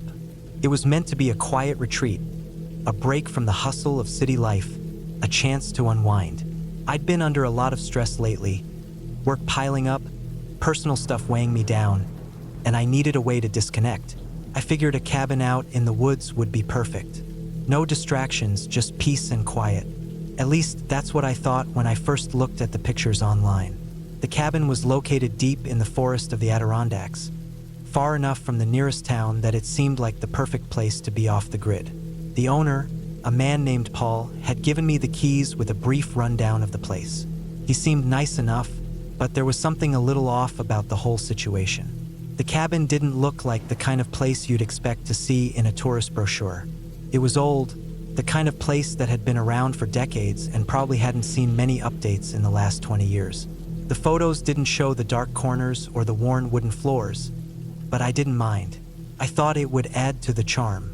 I arrived late in the afternoon, the sun already dipping low behind the tree line. The road leading up to the cabin was a dirt track, barely wide enough for my car. The trees on either side seemed to press in, their twisted branches creating a canopy overhead. The forest here was dense, the kind of place where the shadows felt deeper than they should, even in the daylight. As I parked in front of the cabin, I noticed how quiet everything was. No wind rustling through the trees, no birds calling out. It was an eerie silence, the kind you don't notice until you do. I grabbed my bag and walked up to the front door. The wood was weathered and cracked, but it still had a certain rustic charm. I slipped the key into the lock, the metal scraping against the frame, and stepped inside. The cabin smelled like old wood and something faintly musty, like it hadn't been aired out in a while. A small living room greeted me, furnished with mismatched chairs, a worn-out couch, and a fireplace that looked like it hadn't been used in years. The place wasn't filthy, but it was clear no one had really taken care of it. The kitchen was off to the right, with a small wooden table and a stove that looked like it might fall apart if you leaned on it too hard. I set my things down and took a moment to just absorb the space. It felt different than I expected. There was an odd sense of isolation here that I hadn't anticipated. It wasn't just that the cabin was far from civilization. It was as if the woods themselves were closing in around me, like the trees were watching. I shook off the feeling, telling myself it was just my imagination, and started unpacking. I'd come here to relax, not to get spooked by the setting. The first night was uneventful. I made myself a simple meal, sat by the fire for a while, and then went to bed. The bed was old, too, the frame creaking under me as I lay down, but it was comfortable enough. I fell asleep easily, the silence of the forest outside lulling me into a deep rest. But that was when things started to feel off. The first time I woke up in the night, I thought it was just a bad dream. My room was cold, the air thick with stillness. I could hear the sound of the wind rustling outside, but there was something else too, a soft thud, like something hitting the cabin's walls. I told myself it was just a tree branch, the kind that might fall when the wind picked up. But then the noise came again. Thud, thud. I lay still, my eyes wide open, staring into the darkness of the room. My heart started to beat faster. I had always been the kind of person who could rationalize things, who could explain away every little noise. But this was different. I told myself it was nothing. It had to be nothing. But then it came again. Thud, thud. I didn't get up to check. I don't know why. Maybe I was too scared, or maybe I was too tired to move. Instead, I just pulled the covers tighter around me and closed my eyes, trying to block out the sound. Eventually, I fell back to sleep, but the noise kept echoing in my mind, even in my dreams. The next morning, I went outside to get some fresh air, hoping the daylight would chase away the unease that had crept in. The sun was shining, the air crisp and cool. It was a perfect day for a hike, so I decided to take a walk through the woods. The trail started just behind the cabin, winding through the trees. It wasn't a marked trail, just something that looked like it had been used by people who knew the area. I walked for hours, trying to clear my head, but the unease stayed with me. There was something about the forest here that felt wrong. It wasn't the beauty of the place. It was the way the trees seemed to close in around me, the way the silence felt like it was pressing down on my chest. I tried to push the feeling aside, reminding myself that I was being irrational, but it was hard to shake. By the time I got back to the cabin, the sun was beginning to set. The sky had turned orange and pink, the fading light casting long shadows across the land. As I walked up to the cabin, I noticed something strange. The door was slightly ajar. I was sure I had locked it when I left, but now it was open, just a crack. My heart skipped a beat, and I felt a rush of adrenaline. I stepped inside slowly, my footsteps barely making a sound on the wooden floor. Everything seemed normal at first, no signs of anything being disturbed. But then I noticed something on the table in the kitchen. A small, crumpled piece of paper. I didn't remember seeing it there before. I picked it up and unfolded it, my hands trembling. The note was simple, written in blocky, uneven handwriting. Asterisk, leave now or it will be worse. Asterisk. I froze. My breath caught in my throat, my mind racing. I had no idea what this meant. Who had left the note? Had someone been inside the cabin while I was gone? I looked around the room again, but there was no sign of anyone. No footprints in the dust, no broken windows. Nothing that suggested anyone had entered. But that note, it felt wrong, like a warning, and suddenly I wasn't sure I wanted to stay here any longer. But the thing was, I wasn't about to just leave. I wasn't going to let fear control me. I'd come here to get away, and I wasn't going to let some strange note make me run.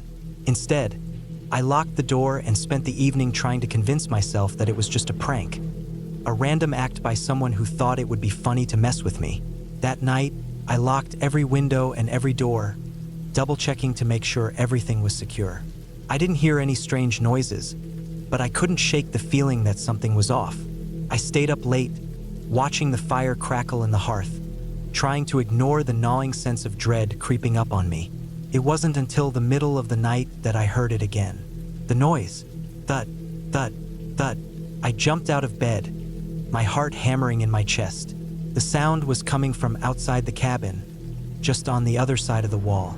I crept over to the window, pulling the curtain aside just enough to peer out.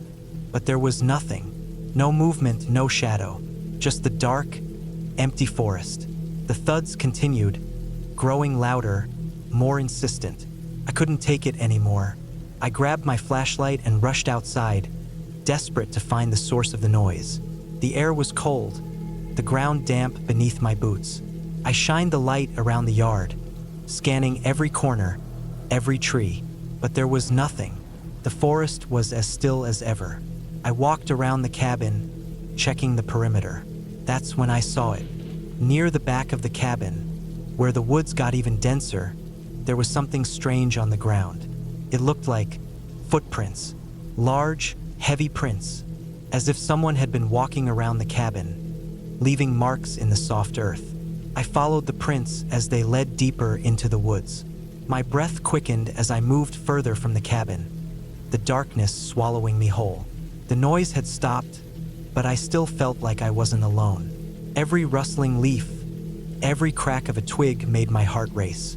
Eventually, the footprints led me to a clearing, and in the center of it, there was something that made my stomach drop. A pile of logs, stacked neatly, almost like a cairn. But it wasn't just logs.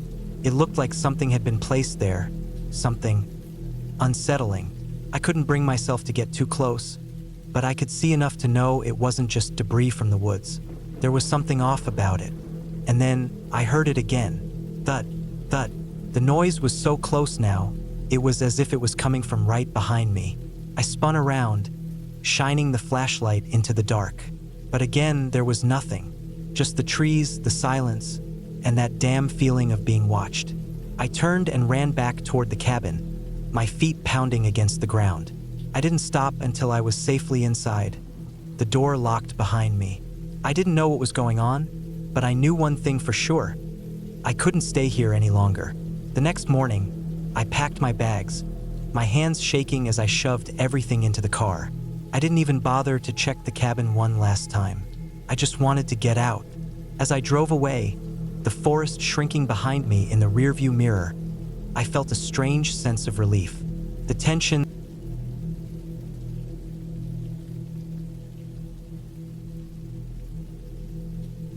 My name's Trevor Doyle, and in the summer of 2019, I made the worst mistake of my life. I was 34 back then. I'd been living in Knoxville, Tennessee, working a desk job at a logistics company.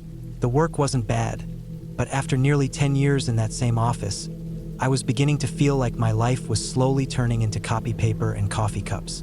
I had this itch in my chest that I couldn't scratch, a feeling like something important was slipping away, like I'd blink and wake up at 60 with a gut full of regret. That's when I decided I needed a break. I had a decent bit of vacation time saved up, and I figured the best way to reset was to get outside. Just me, a backpack, and nature. I'd done some hiking and camping growing up, mostly with my dad in the Smokies, but nothing too intense. Still, I figured I could handle myself. I planned a 4-day solo camping trip along the less traveled stretches of the Cherokee National Forest, near the border of Tennessee and North Carolina. I spent weeks mapping out my route, buying gear, checking weather forecasts. I wasn't going off the grid completely, but I wanted real solitude. No crowds, no other hikers, just trees, dirt, and silence. I picked an area east of Tellico Plains, past a place called Indian Boundary. It was supposed to be quiet and remote, with dozens of old logging trails crisscrossing through the woods. A buddy of mine, an ex-Marine who knew the area, gave me some GPS coordinates to check out. He said there were these old fire roads out there, barely visible now, but perfect for getting off the main paths. I marked them down.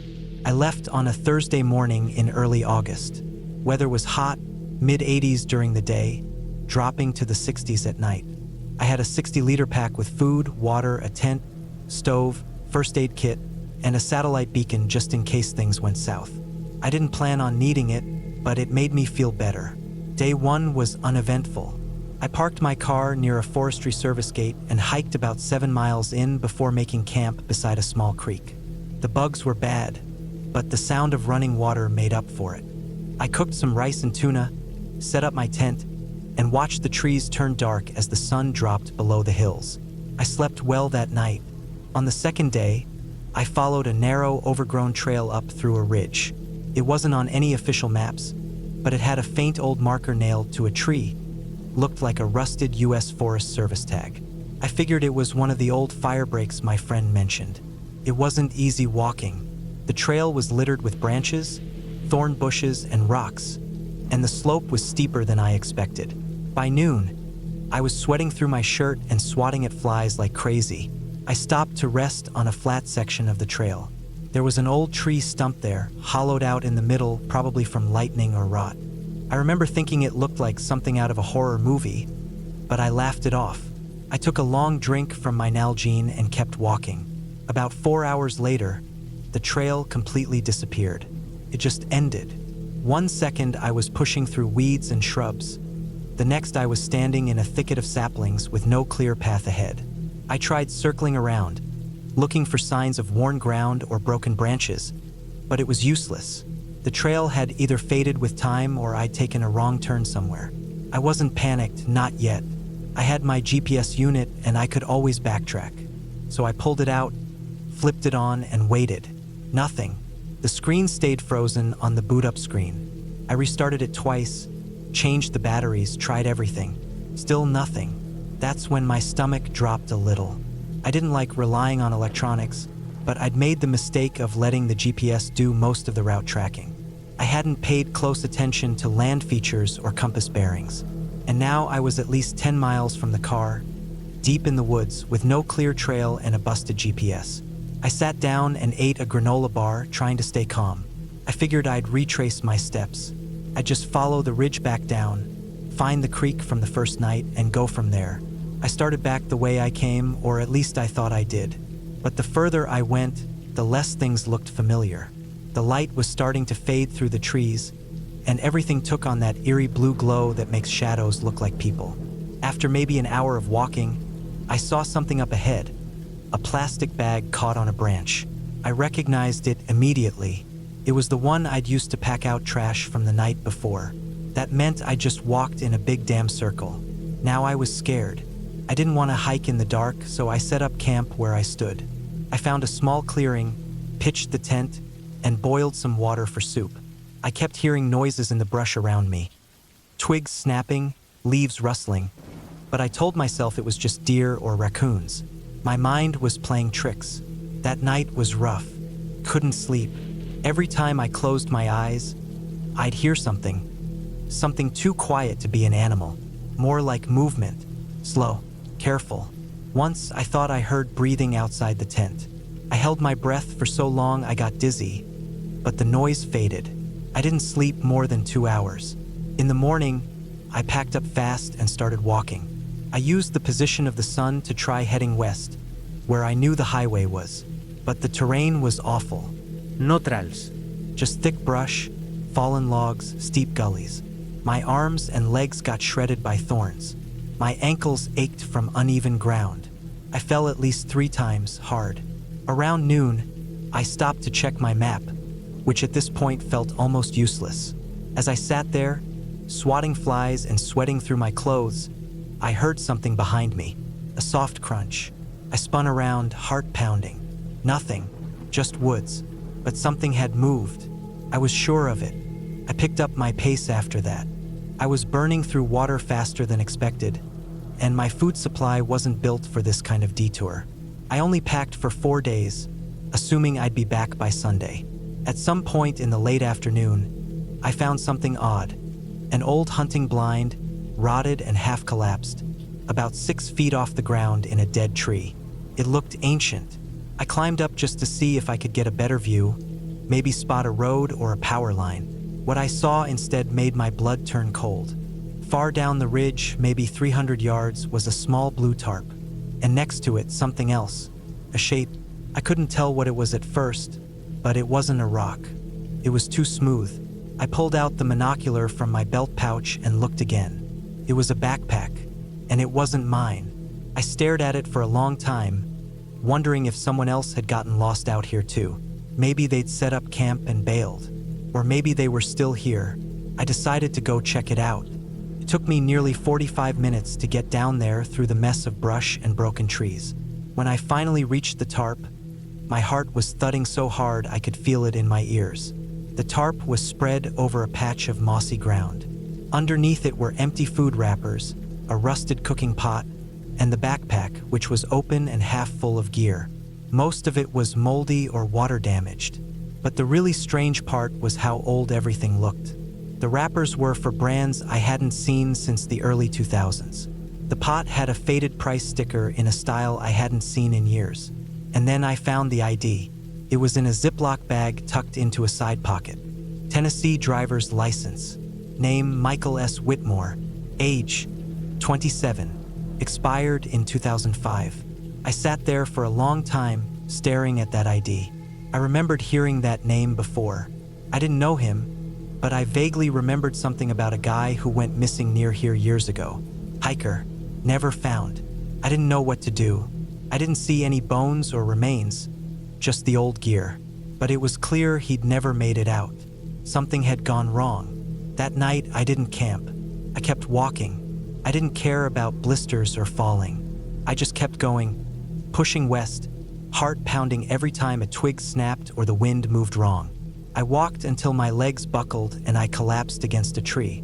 I dozed off there, sitting upright, jerking awake every 20 minutes.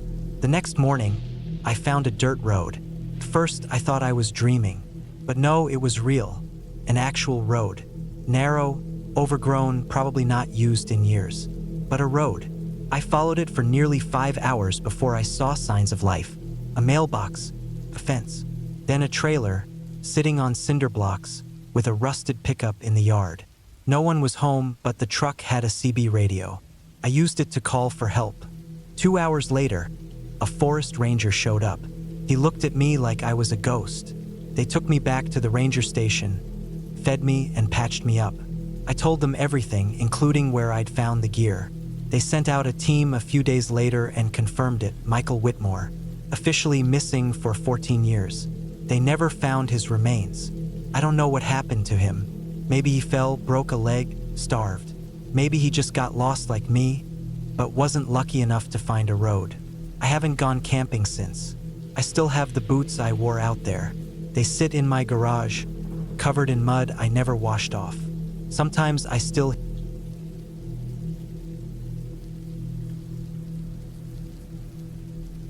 I was 34 the year I decided to take a solo trip up to a remote cabin near Iron River, Michigan. It was the summer of 2017, and I had just finished a long stretch of project work for a landscaping company I co-owned with a buddy from college. Business was good, but the last 6 months had been a constant grind. Early mornings, weekend jobs, endless paperwork. I felt drained and unmotivated. I needed something to break the routine, something quiet and far away from the noise of work, phones, and responsibilities. I found the cabin through a listing on a small Midwestern rental site. It was owned by a retired couple who had moved to Florida and were barely using it anymore. It sat on about 25 acres of forest, with a gravel road leading a few miles in from the main highway. It had no internet, no TV, and no cell service. Just a generator, a wood stove, a propane tank, and a small dock that jutted out onto a quiet lake. No neighbors, no traffic, no sounds except whatever the woods decided to offer. That was exactly what I wanted. I left on a Wednesday morning, packed my truck with 5 days worth of food, clothes, firewood, and some tools just in case something broke. It was an 8-hour drive from where I lived in southern Wisconsin. I rolled in just after 6 p.m., with the sun still hanging in the sky and the smell of pine heavy in the air. The gravel driveway curved up and around a small hill before leveling out in front of the cabin. It was a simple A-frame with dark brown siding and a green tin roof. A small porch looked out over the lake. There was a detached shed nearby, with a couple of old canoes leaned up against it and a stack of firewood under a tarp. I got the generator going, unpacked what I needed, and spent the first evening just settling in. I cooked a simple meal on the propane stove, sat on the porch and watched the water. The lake was dead calm, glassy and still. Somewhere across the water, a loon called out. That night, I fell asleep hard and fast in the little bedroom tucked up in the loft, the window open to the warm summer air. The second day was quiet, just like I wanted. I walked the trails that looped around the cabin's property, following deer paths and old logging roads. I saw fresh tracks. Deer, raccoon, maybe a coyote, but nothing else. No people, no movement. I didn't even see a plane overhead. It was like the world outside had gone quiet. I cooked eggs and bacon in the morning, sandwiches for lunch, and pasta in the evening. I read a paperback I had brought, wrote in a small journal I kept, and watched the water again as the sun went down. Still no ripples, no boats, just silence. It was on the third day that I noticed something a little off. I was out early, just after breakfast. The air was cool, the kind of chill that clings to the trees before the sun gets high enough to burn it off. I decided to take a longer walk, deeper into the woods than before. I followed a narrow game trail down through a small ravine and then up the other side, moving slow to avoid tripping on roots and rocks. I hadn't seen any signs of human activity so far. No wrappers, no old campsites, not even tree markings. But that morning, I saw something strange just off the path. It was a single boot, a muddy, faded tan work boot, sitting upright, half-tucked beneath some undergrowth. It wasn't rotten or falling apart, but it didn't look new either. The laces were missing. It looked like it had been there a while. At first, I figured it had been lost by a hunter or logger years ago. But then I realized it was facing directly toward the trail, like someone had stepped out of it mid-walk and left it there. I picked it up. It was heavy, soaked at the bottom, but no obvious tears or damage. No animal bites, no chewed up leather, just abandoned. I carried it for a bit, unsure what to do with it, then left it on a flat rock so it wouldn't get swallowed by the woods again. That night, I had trouble sleeping. I kept thinking about the boot, about how there hadn't been a matching one nearby. No bones, no scraps of clothing, just that one, left in a place that didn't feel right. I told myself not to dwell on it. Maybe someone had dropped it from a pack, maybe it was left behind years ago and the forest had just pushed the other one under, but something about it sat heavy in my mind. I woke up twice that night, once around midnight, then again closer to 3. The second time, I thought I heard something outside the cabin, a soft crunching sound, like leaves being stepped on. But it was faint, and by the time I got up and looked out the window, there was nothing, just trees and moonlight. I chalked it up to a raccoon or a deer passing by. The next morning, I walked back to where I had found the boot. It was gone. The rock was still there. I recognized the shape, the moss on the side, even the weird crack running across it. But the boot I had left sitting on top was nowhere to be seen. I looked around, checked the bushes, walked a little up and down the trail. Nothing, no sign of it. The ground didn't look disturbed. No drag marks, no prints. It was just gone, like I had never touched it. That day, I didn't hike as far. I stayed closer to the cabin, kept busy chopping wood and stacking it even though I already had plenty. I cleaned the porch, checked the shed, rechecked the generator. Anything to stay active, but my brain kept spinning. By sunset, I was watching the tree line across the lake. Not the water, not the sky, just the shadows moving between the trees. I started noticing patterns in the bark, lines that didn't look natural, cracks that looked too even. I told myself I was just overthinking, that I needed rest. That night, I brought one of the axes inside. I had no reason. Nothing had happened, but I didn't like how it felt. The silence had turned from peaceful to heavy, like the air was watching me, like I wasn't as alone as I thought. I locked the door, even though the nearest person was probably miles away. I didn't sleep much. Around 2:30, I heard something again. It was louder this time. Footsteps, clearly, slow, deliberate, crunching through the dry leaves just beyond the front porch. Then a pause, then another step, then nothing. I didn't move. I just sat up in bed, heart racing, barely breathing. I kept my eyes on the dark loft window. It was still open from earlier in the day, and I wondered if anything could climb up the roof and reach it. The generator had gone off hours ago, so the only light was from the moon. I didn't hear anything else that night. When morning finally came, I forced myself to go outside. I checked the ground around the porch. There were no clear prints, just soft indentations that could have been from anything. the kind of half shapes leaves make when they shift overnight. But I knew I hadn't imagined it. I knew what I had heard. I should have packed up then. I should have left. But I stayed. Told myself it was probably a deer, that the boot had just slipped off the rock and rolled away, that I was tired, not thinking clearly. I didn't want to look like a coward, not even to myself.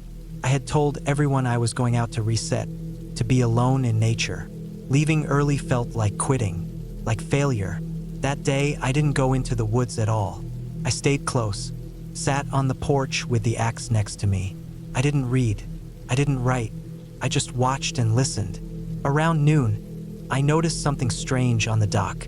There were scratches in the wood, shallow, maybe a few inches long, and spaced out unevenly. They hadn't been there before. I had walked down there 2 days earlier barefoot, and I would have seen or felt them.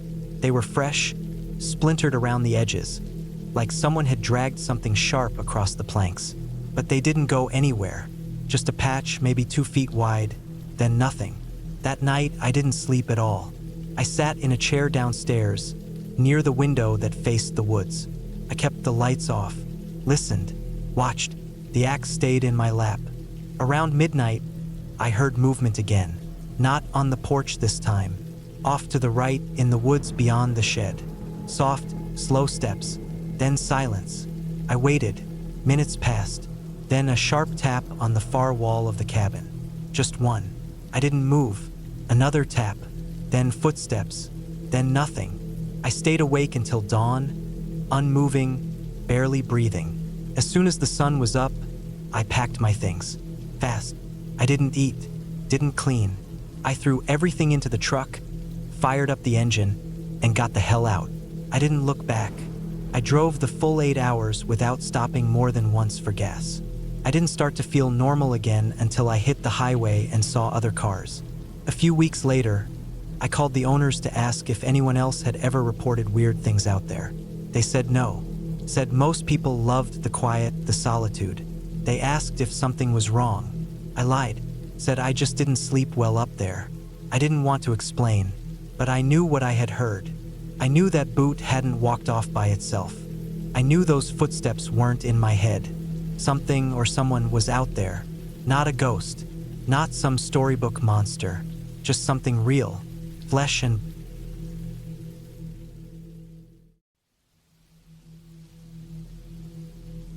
I was 34 when I decided to take a break from everything and go stay in a remote cabin for a while. This was in the fall of 2022. I just finished a grueling few years working in construction management in Boston, and I was burned out, like completely. I wasn't sleeping right. My chest would get tight for no reason. I'd get up in the middle of the night and just sit at the kitchen table staring at the wall. The company offered me some time off, and I didn't think twice about taking it. I found the cabin online through a small site that mostly listed places in New Hampshire and Vermont. I was looking for something very remote, something surrounded by trees where I wouldn't hear cars or people. I wanted silence, solitude. The place I ended up picking was a small, square log cabin tucked in the woods just outside of Colebrook, New Hampshire. It was about 4 miles from the nearest road and could only be accessed by a narrow dirt trail that wound through thick forest. The listing said it had been used by hunters and trappers for years, but had been updated a bit in 2018 with solar panels and a new wood stove. It didn't have running water or cell service, but it had a radio and a composting toilet in a little shed 20 feet behind the cabin. That was good enough for me. I packed my things over the course of a week. I brought mostly canned food, water containers, a few tools, a small generator with some fuel, a good axe, clothes, boots, and a few books. The plan was to stay 2 weeks, maybe more if I felt like it. The guy who owned the cabin met me at a gas station on the edge of town and gave me the key, along with a crude hand-drawn map showing how to get to the place. He didn't talk much, just pointed at the map and then pointed at me and nodded. He looked like he'd done a lifetime in the woods. His truck was mud-stained and smelled like diesel and wet leaves. I drove my old SUV down the gravel road until I couldn't go any farther, then parked it near a small clearing where the trail began. From there, I hauled my gear on a cheap sled I'd strapped with bungee cords. It took me about an hour and a half to reach the cabin. The trail twisted and dipped and climbed again through thick pine and birch, mostly dry leaves crunching underfoot. The forest was quiet except for birds and the occasional squirrel. No people, no aircraft overhead. Couldn't even hear the wind. It was like the trees just swallowed every bit of noise and held it there. When I finally saw the roofline of the cabin through the branches, it felt like walking into another time. It was small, maybe 20 by 20 feet, with a steep roof and thick logs sealed with some kind of dark caulk. The door had a padlock, which I opened with the key. The inside smelled like pine and dust. A small cot with thick wool blankets sat in the corner. There was a wood stove in the center, a little table with 2 chairs, a shelf with some old books and candles, and a few cast iron pans hanging on the wall. I unpacked and started settling in. First thing I did was check the solar battery. It was almost full, which meant the little solar panel mounted to the roof still worked. I plugged in the radio and heard static, which was normal for that deep in the woods. The generator I left outside near the shed, in case I needed it. I brought in wood stacked outside and filled the stove, then lit it. The warmth spread quickly. Felt like I'd stepped into another life. The first 3 days were quiet. I spent the mornings chopping wood and cleaning up the area around the cabin. There were animal prints around, deer, raccoons, some smaller tracks I didn't recognize, but nothing that worried me. I hiked a bit, stayed on the trail, and made sure I always kept track of how far I was from the cabin. In the afternoons, I read or napped or sat on the small bench out front and listened to the forest. I didn't feel bored. I felt like I was finally letting my brain rest. On the 4th night, something woke me. I couldn't tell what time it was, but it was fully dark outside. The fire in the stove had burned low, casting faint red shadows on the floor and walls. At first, I thought I'd dreamed something, but then I heard it again. Something brushing against the side of the cabin. It wasn't a branch. It was lower, softer, like fabric against wood or fingers dragging along the wall. I sat up on the cot, heart kicking up a notch. I stayed still, listening. Then I heard it again, just a faint sound, then a soft crunch, like a footstep in dry leaves. I got up slowly, walked to the window and looked out. I couldn't see anything. No lights, no movement, just trees and darkness. I stood there for a while, straining to hear. Then I closed the curtain and added more wood to the stove. I told myself it was probably an animal. A deer brushing against the side of the cabin. Maybe a porcupine. The woods were full of things that moved around at night. I tried to believe that. The next morning, I checked around the cabin. I found faint boot prints in the leaves. Definitely human. They weren't mine. I knew where I'd walked. These came from behind the shed and stopped just outside the back wall of the cabin. No sign of a campfire or tent. Just footprints, maybe 6 or 7 steps, and then they vanished into the woods. My stomach sank. This deep into the forest, nobody should have been back here unless they knew about the cabin. I didn't see anything else. No litter, no markings, just those prints. That day, I kept close to the cabin. I chopped wood but kept glancing over my shoulder every few minutes. I didn't hear or see anyone. Still, I felt something shift. That deep peace I'd felt before had started to erode. I wasn't sure if I was being watched, but it felt like it. I stopped walking far from the cabin. I kept the axe inside. I made sure the padlock was latched every night. That night, it was quiet again. No footsteps, no brushing sounds. I still couldn't sleep. On the 6th day, I found something that made my stomach twist. A rabbit carcass had been hung by its back legs from a branch about 5 feet off the ground just 20 yards behind the shed.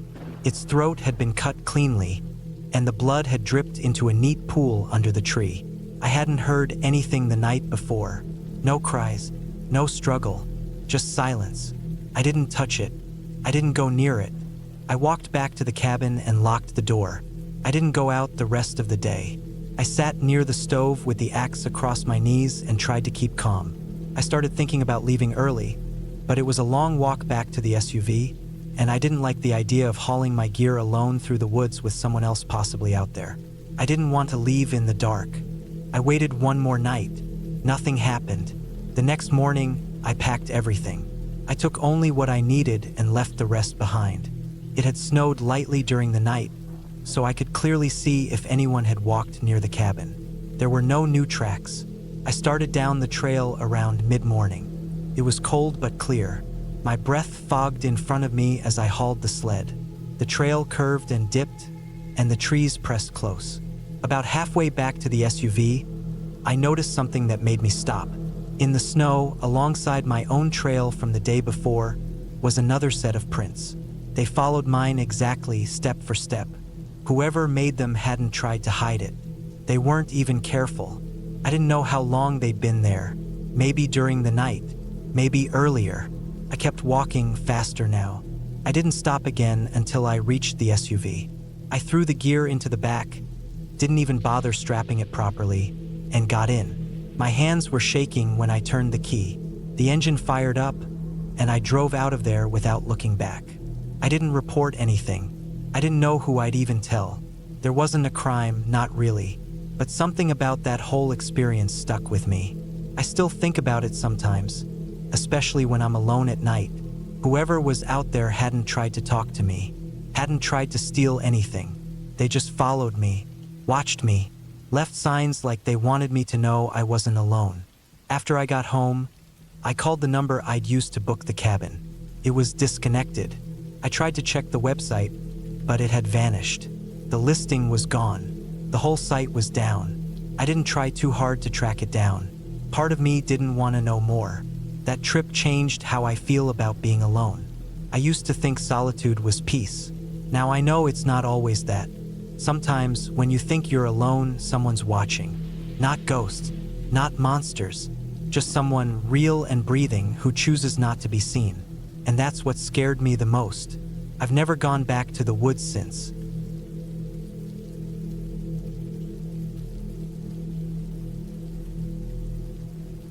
I was 34 the year I decided to take a solo trip up to a remote cabin near Iron River, Michigan. It was the summer of 2017, and I had just finished a long stretch of project work for a landscaping company I co-owned with a buddy from college. Business was good, but the last 6 months had been a constant grind. Early mornings, weekend jobs, endless paperwork. I felt drained and unmotivated. I needed something to break the routine, something quiet and far away from the noise of work, phones, and responsibilities. I found the cabin through a listing on a small Midwestern rental site. It was owned by a retired couple who had moved to Florida and were barely using it anymore. It sat on about 25 acres of forest, with a gravel road leading a few miles in from the main highway. It had no internet, no TV, and no cell service. Just a generator, a wood stove, a propane tank, and a small dock that jutted out onto a quiet lake. No neighbors, no traffic, no sounds except whatever the woods decided to offer. That was exactly what I wanted. I left on a Wednesday morning, packed my truck with 5 days worth of food, clothes, firewood, and some tools just in case something broke. It was an 8-hour drive from where I lived in southern Wisconsin. I rolled in just after 6 p.m., with the sun still hanging in the sky and the smell of pine heavy in the air. The gravel driveway curved up and around a small hill before leveling out in front of the cabin. It was a simple A-frame with dark brown siding and a green tin roof. A small porch looked out over the lake. There was a detached shed nearby, with a couple of old canoes leaned up against it and a stack of firewood under a tarp. I got the generator going, unpacked what I needed, and spent the first evening just settling in. I cooked a simple meal on the propane stove, sat on the porch, and watched the water. The lake was dead calm, glassy and still. Somewhere across the water, a loon called out. That night, I fell asleep hard and fast in the little bedroom tucked up in the loft, the window open to the warm summer air. The second day was quiet, just like I wanted. I walked the trails that looped around the cabin's property, following deer paths and old logging roads. I saw fresh tracks. Deer, raccoon, maybe a coyote, but nothing else. No people, no movement. I didn't even see a plane overhead. It was like the world outside had gone quiet. I cooked eggs and bacon in the morning, sandwiches for lunch, and pasta in the evening. I read a paperback I had brought, wrote in a small journal I kept, and watched the water again as the sun went down. Still no ripples, no boats, just silence. It was on the third day that I noticed something a little off. I was out early, just after breakfast. The air was cool, the kind of chill that clings to the trees before the sun gets high enough to burn it off. I decided to take a longer walk, deeper into the woods than before. I followed a narrow game trail down through a small ravine and then up the other side, moving slow to avoid tripping on roots and rocks. I hadn't seen any signs of human activity so far. No rappers, no old campsites, not even tree markings. But that morning, I saw something strange just off the path. It was a single boot, a muddy, faded tan work boot, sitting upright, half-tucked beneath some undergrowth. It wasn't rotten or falling apart, but it didn't look new either. The laces were missing. It looked like it had been there a while. At first, I figured it had been lost by a hunter or logger years ago. But then I realized it was facing directly toward the trail, like someone had stepped out of it mid-walk and left it there. I picked it up. It was heavy, soaked at the bottom, but no obvious tears or damage. No animal bites, no chewed up leather, just abandoned. I carried it for a bit, unsure what to do with it, then left it on a flat rock so it wouldn't get swallowed by the woods again. That night, I had trouble sleeping. I kept thinking about the boot, about how there hadn't been a matching one nearby. No bones, no scraps of clothing, just that one, left in a place that didn't feel right. I told myself not to dwell on it. Maybe someone had dropped it from a pack, maybe it was left behind years ago and the forest had just pushed the other one under, but something about it sat heavy in my mind. I woke up twice that night, once around midnight, then again closer to 3. The second time, I thought I heard something outside the cabin, a soft crunching sound, like leaves being stepped on. But it was faint, and by the time I got up and looked out the window, there was nothing, just trees and moonlight. I chalked it up to a raccoon or a deer passing by. The next morning, I walked back to where I had found the boot. It was gone. The rock was still there. I recognized the shape, the moss on the side, even the weird crack running across it. But the boot I had left sitting on top was nowhere to be seen. I looked around, checked the bushes, walked a little up and down the trail. Nothing. No sign of it. The ground didn't look disturbed. No drag marks, no prints. It was just gone, like I had never touched it. That day, I didn't hike as far. I stayed closer to the cabin, kept busy chopping wood and stacking it even though I already had plenty. I cleaned the porch, checked the shed, rechecked the generator. Anything to stay active, but my brain kept spinning. By sunset, I was watching the tree line across the lake. Not the water, not the sky, just the shadows moving between the trees. I started noticing patterns in the bark, lines that didn't look natural, cracks that looked too even. I told myself I was just overthinking, that I needed rest. That night, I brought one of the axes inside. I had no reason. Nothing had happened, but I didn't like how it felt. The silence had turned from peaceful to heavy, like the air was watching me, like I wasn't as alone as I thought.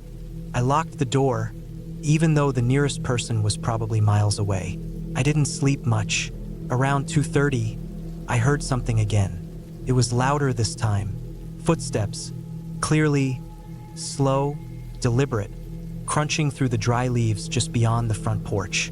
Then a pause, then another step, then nothing. I didn't move.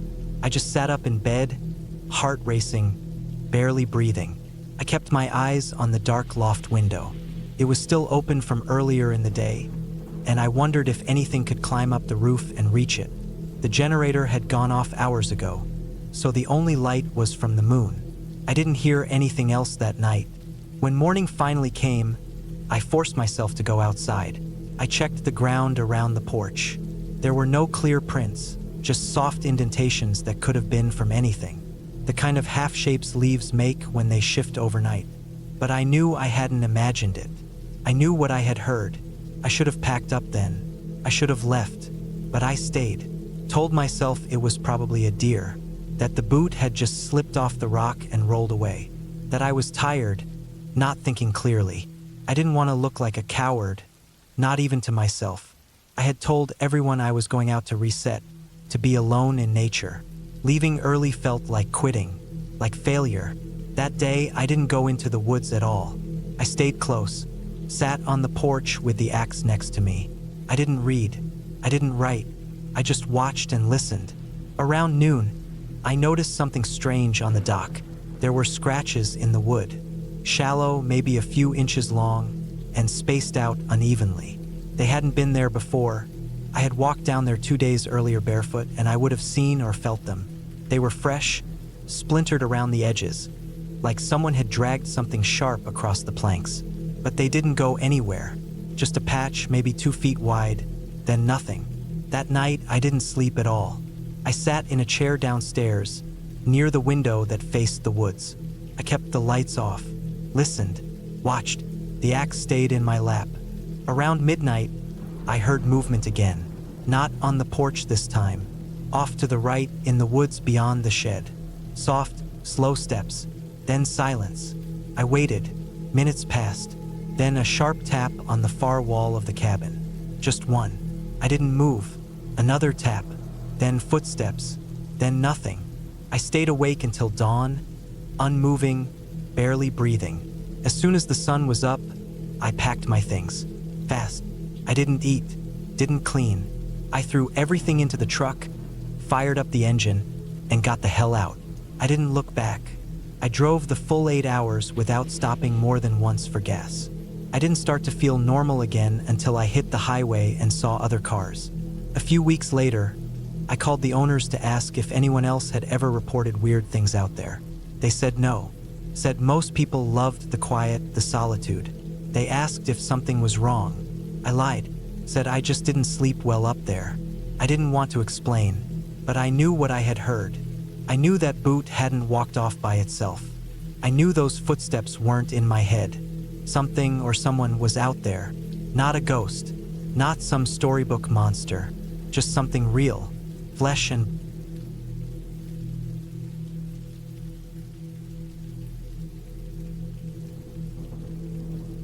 It was October 2019 when I finally decided to take a break from everything. I just turned 34.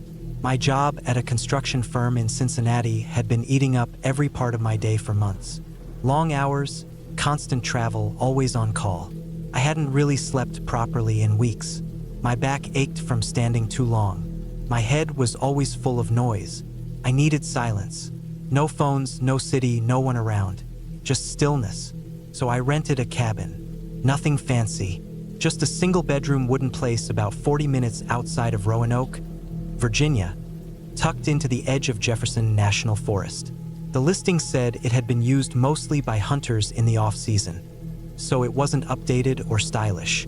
I didn't care. I wanted something old, quiet, with no Wi-Fi. The fewer distractions, the better. I drove out on a Friday afternoon, packed light. I had a few days' worth of food, some instant coffee, and my hiking boots. I brought a portable battery for emergencies, a flashlight, and a small hatchet. I planned to just sit there, maybe walk in the woods, clear my head, and sleep in. When I got to the cabin, it was exactly what I wanted. It sat back from the road, off a small gravel trail that looked like it hadn't been used much. The trees around it were tall and thick. The leaves had turned already, mostly gold and deep red, and the whole forest floor looked like it had a fire-colored carpet laid over it. The cabin itself was maybe 25 feet wide, built from rough logs, with a tin roof and a tiny porch with a single wooden chair. No neighbors, no signs of other cabins, just trees and silence. Inside, the air smelled faintly like old pine and dust. The floor creaked under my boots. There was a small wood stove in the corner with a pile of chopped logs beside it, a cot with a thin mattress, and an old table with 2 mismatched chairs.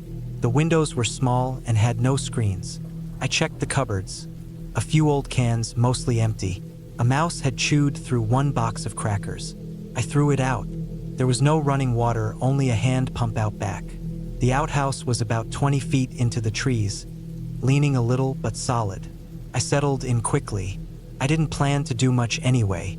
That first night, I just unpacked, made a fire in the stove, and ate some crackers and canned chili.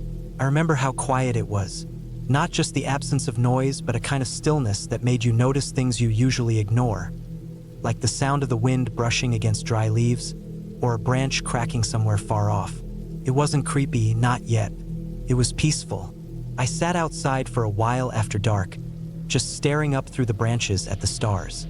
It was the next morning that I noticed something odd. I woke up at around 7. I'd left the stove burning low through the night, just to keep the chill off. I stepped outside to use the outhouse and take a piss, and I noticed prints in the dirt. They weren't mine. I'd worn boots with a deep tread. These were flat, shallow prints, like sneakers or soft-soled shoes, and they weren't fresh, maybe made the evening before or earlier that morning. But they were there. I could see the shape of the heel, even a faint toe line in the soft dirt by the porch. They circled around the cabin. One set went up to the side window, then turned back. Another set came up from the woods behind the outhouse. I stood there for a while, just staring at the ground. There wasn't any sign of dragging or damage, and the door was still locked from the inside. I told myself it was probably nothing. Could have been an old trail. Could have been mine from the night before and I just didn't remember. But I knew that wasn't right. I kept thinking about it all morning. I made some instant coffee, sat outside on the porch and tried to shake it off. But I couldn't. It was too strange. Who would walk around out here? There were no other cabins nearby. The gravel road was a dead end. I decided to walk the perimeter just to see. I grabbed my flashlight and hatchet, mostly for comfort, and went about 100 feet into the woods in each direction. I didn't see any fresh campsites, no trash, no signs of anyone, just trees. By mid-afternoon, I was back at the cabin. I closed the shutters on the side windows and made sure the door was locked. I checked it twice. That night, I kept the fire going a little higher than before. I sat in bed with my flashlight close by, listening. The wind picked up around 10. The leaves scraped against the window panes, and I thought I heard something walking outside around 11, but it might have just been a raccoon. At one point, just before midnight, I got up and looked through the window.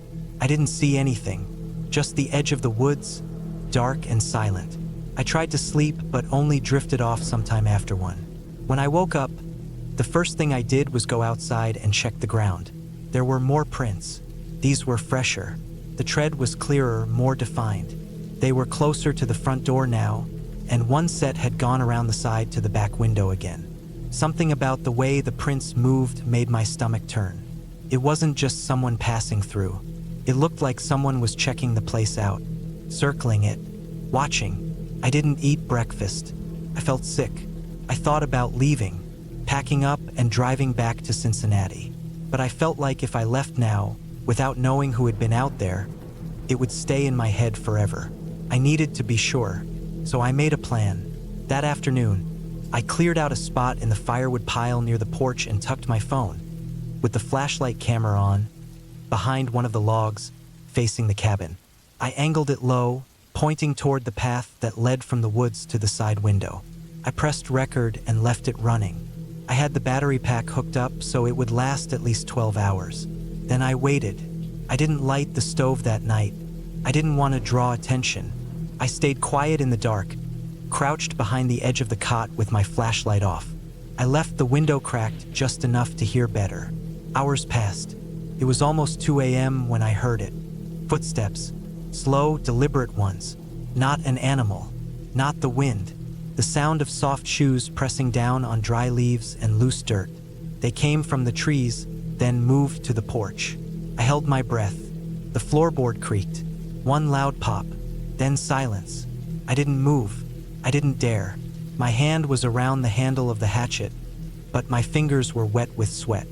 I was waiting for a knock, a bang, something, but nothing happened. After what felt like an hour, the sound moved again. The steps circled the cabin. I could hear them brushing against the wall just outside. Then nothing. I stayed still until morning. As soon as the light came through the cracks in the shutter, I stood and grabbed my phone from the pile. My hand shook as I stopped the recording. I watched the footage. At exactly 1:56 a.m., a figure stepped into frame.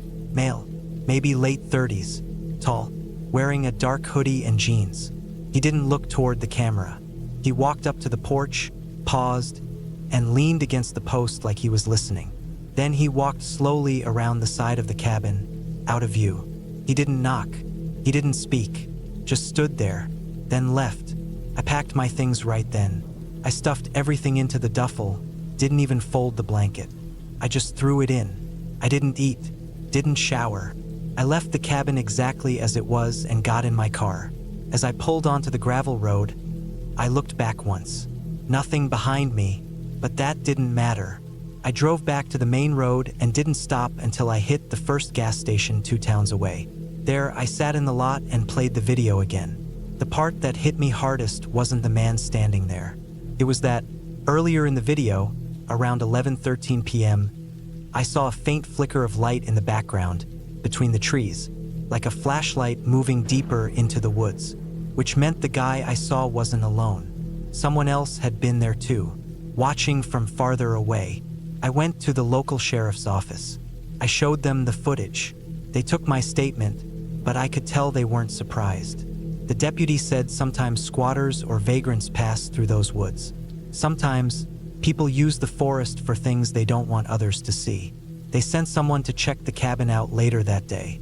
I never heard if they found anything. I never went back. I didn't sleep properly for weeks after that. I kept thinking about how long they might have been watching, whether they'd been there the first night too, standing just out of view, watching through the window, and the way he walked up to the porch like he already knew I was inside. Now, years later, I still remember the way the dirt looked that second morning. The prints all facing the windows, all facing me. I thought I was going to that cabin to get away from people, but people were exactly what I should have been afraid of.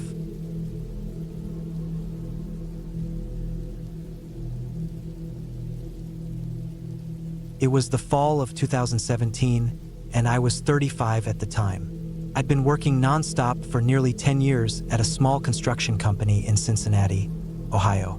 Between deadlines, clients, and trying to keep up with bills, I was worn out. I had some saved up vacation days, and I finally decided to use them. I wanted to get away from everything. No phones, no noise, just quiet. One of my coworkers, Josh, had mentioned a small cabin his uncle owned out near St. Mary's, Pennsylvania. Said it was old, a little rough, but quiet and remote. Sounded perfect. I called his uncle, wired him a few $100 for the week, and packed up my old gray Chevy Silverado. I brought with me enough groceries to last the whole trip. Canned goods, rice, pasta, jerky, a big jug of drinking water, and a few 6-packs of beer. I threw in a sleeping bag, a small toolkit, and my camping gear just in case. The drive took about 6 hours, through smaller and smaller towns, past cornfields and long stretches of road that barely had a shoulder. When I got there, the cabin looked like it hadn't been used in a while. It sat at the edge of a patch of woods, maybe 100 feet back from a narrow dirt road. The yard was overgrown with grass and scattered branches. The cabin itself was made of dark wood that had grayed over time. One small window in front and a thin, rusty chimney sticking out from the roof. I had to push the front door hard to get it open. It scraped against the uneven floor, and it smelled like wood and dust inside, like an attic that hadn't been opened in years. The cabin was small, just one room and a tiny bathroom added on in the back. There was a little kitchen counter with a sink that didn't work and a propane burner sitting on top. A cot with a lumpy mattress sat against one wall, and a wood stove was tucked into the corner. I didn't mind. It was exactly what I needed. The first day was uneventful. I spent time unpacking, chopping some firewood from a stack out back, and getting a small fire going. I ate cold beans and crackers for dinner and sat outside as the sun went down. The sky turned orange and purple behind the trees, and the air got cold fast. By nightfall, I was already in my sleeping bag on the cot, listening to the wind pushing through the trees. That night, I had a hard time sleeping. I'd expected the quiet, but it was a different kind of quiet than I was used to. Not peaceful, exactly. Every tiny sound felt louder than it should have been. Cracking branches, leaves skittering across the roof, small thumps from the woods. It's strange how silence can make your mind start pulling out shapes in the dark. At some point, I passed out from exhaustion. The second day, I tried to settle in more. I hiked a little bit behind the cabin, where the trees were thick but walkable. I found a shallow stream maybe a quarter mile in and filled up a small collapsible bucket for washing dishes. When I got back, I noticed something I hadn't seen before. a deep scratch on the wooden door, about waist high. It looked like something had dug into it.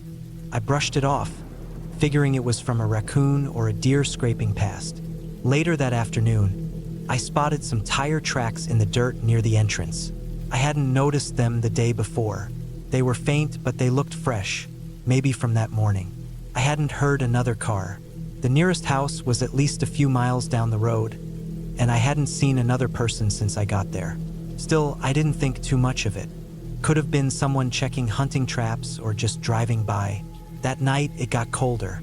The firewood burned faster than I expected, and I had to step outside in the dark to grab more from the pile. When I opened the door, something felt wrong. The woods looked the same, but I got this weird feeling like I was being watched. It wasn't a sound or a shadow, just that creeping feeling on the back of your neck. I grabbed the wood and hurried back inside, bolting the door behind me. Around 3 in the morning, I woke up to a thud. It wasn't a tree branch or an animal on the roof. It was sharp and heavy, like something hit the side of the cabin. I sat up, heart pounding, and listened. Nothing else came. I waited, staring at the window. I couldn't see anything through the glass, just my own reflection in the dark. I stayed like that until the sun came up. When morning finally came, I went outside to check. There was a dent in the side of the cabin. Not a hole, just a deep push-in of the wood like something had struck it hard. I looked around the ground, no rocks, no logs, no sign of what did it, just the dent. That day I spent with a weird knot in my stomach. I couldn't shake the feeling something was off. I didn't have cell service out there, and I hadn't brought a radio or anything to check the news. I decided I'd just stick it out and leave a day early if I needed to. I spent the afternoon patching the dented wall with a piece of flat metal I found in the tool shed out back, screwing it into place to keep out the cold. Then I cooked some canned soup and tried to relax, even had a couple beers to settle down. That night, I kept a hatchet by my bed. I barely slept. Every time I started drifting off, a noise would jolt me back awake. At one point, I heard soft crunching outside, like footsteps moving slowly through the leaves. I held my breath and waited. The steps stopped, then started again closer to the window. I didn't move. Eventually, the sound faded. I didn't sleep at all after that. The next morning, I was done pretending it was nothing. I packed up most of my gear and decided I'd leave the next day instead of sticking out the full week. I was outside around midday, loading a few things into the truck when I saw it. Down the dirt road, maybe 50 yards out, there was a man standing just beyond the trees. I don't know how long he'd been there. He was still not moving. I couldn't see his face, just that he was wearing a dark jacket and jeans. I looked down for half a second, literally just to grab my keys, and when I looked back up, he was gone. I ran down the road to where he'd been, shouting out just in case he needed help or was lost. But there was no sign of him. No footprints, no movement, nothing. It was like he'd just vanished into the trees. I walked back to the cabin and locked myself in for the rest of the day. That night was the worst. I kept every light I had on. I didn't sleep at all, just sat in the chair by the window watching. Around midnight, I heard scratching again, on the back wall this time. Slow, steady scraping. I turned off the inside light and moved to the back window, but I couldn't see anything. The scraping stopped, then started again from the other side of the cabin. I went to the front door and stood there, listening, not breathing. Then came a knock. Not loud, just a slow, deliberate knock. 3 times. I backed away from the door. My heart was racing so fast it felt like it was shaking my chest. I didn't make a sound. I waited there, holding the hatchet tight. Nothing else came. No more knocks, no footsteps, no scratching. Stayed quiet after that. I sat there, awake, waiting for daylight. As soon as the sky started turning gray, I grabbed the last of my stuff, threw it into the truck, and got out. I didn't look back. I didn't stop. I didn't breathe easy until I hit the main road and had bars on my phone again. When I got back to Cincinnati, I tried to explain what happened to a couple of people, but I didn't have any real proof. Just a few marks on the cabin and my own nerves. They all shrugged it off as paranoia, maybe a hunter or local messing around. A week later, I decided to call Josh's uncle to let him know something strange might have happened up there. His wife answered. She told me her husband had passed away 2 months earlier. Stroke. No one had been using or watching the cabin since then. The number I'd used to call and send the payment wasn't hers. She didn't even know it had been rented. I checked my bank records. The transfer had gone through to a private name I didn't recognize, not to Josh's uncle. I never figured out who I had spoken to or who I paid. Josh couldn't explain it either. He just assumed I'd gotten in touch with someone from the family. I tried to forget about it. Months passed. Then one day, while cleaning out a box of stuff from the trip, I found something I didn't remember packing. A piece of twine, wrapped in a loop and tied in a way I'd never seen before. It was shoved into a side pocket of my backpack. I hadn't seen it before, hadn't put it there. To this day, I don't know what happened out there, but I know it wasn't just animals or the wind or an overactive imagination. Something was wrong about that cabin. Someone had been there, watching, waiting. I haven't been back to the woods since.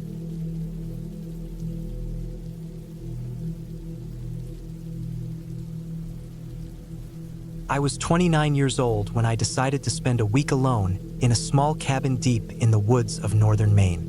It was late October, the year 1997. The trees around me had already lost most of their leaves, and the chill in the air felt sharp, biting through my jacket every time I stepped outside.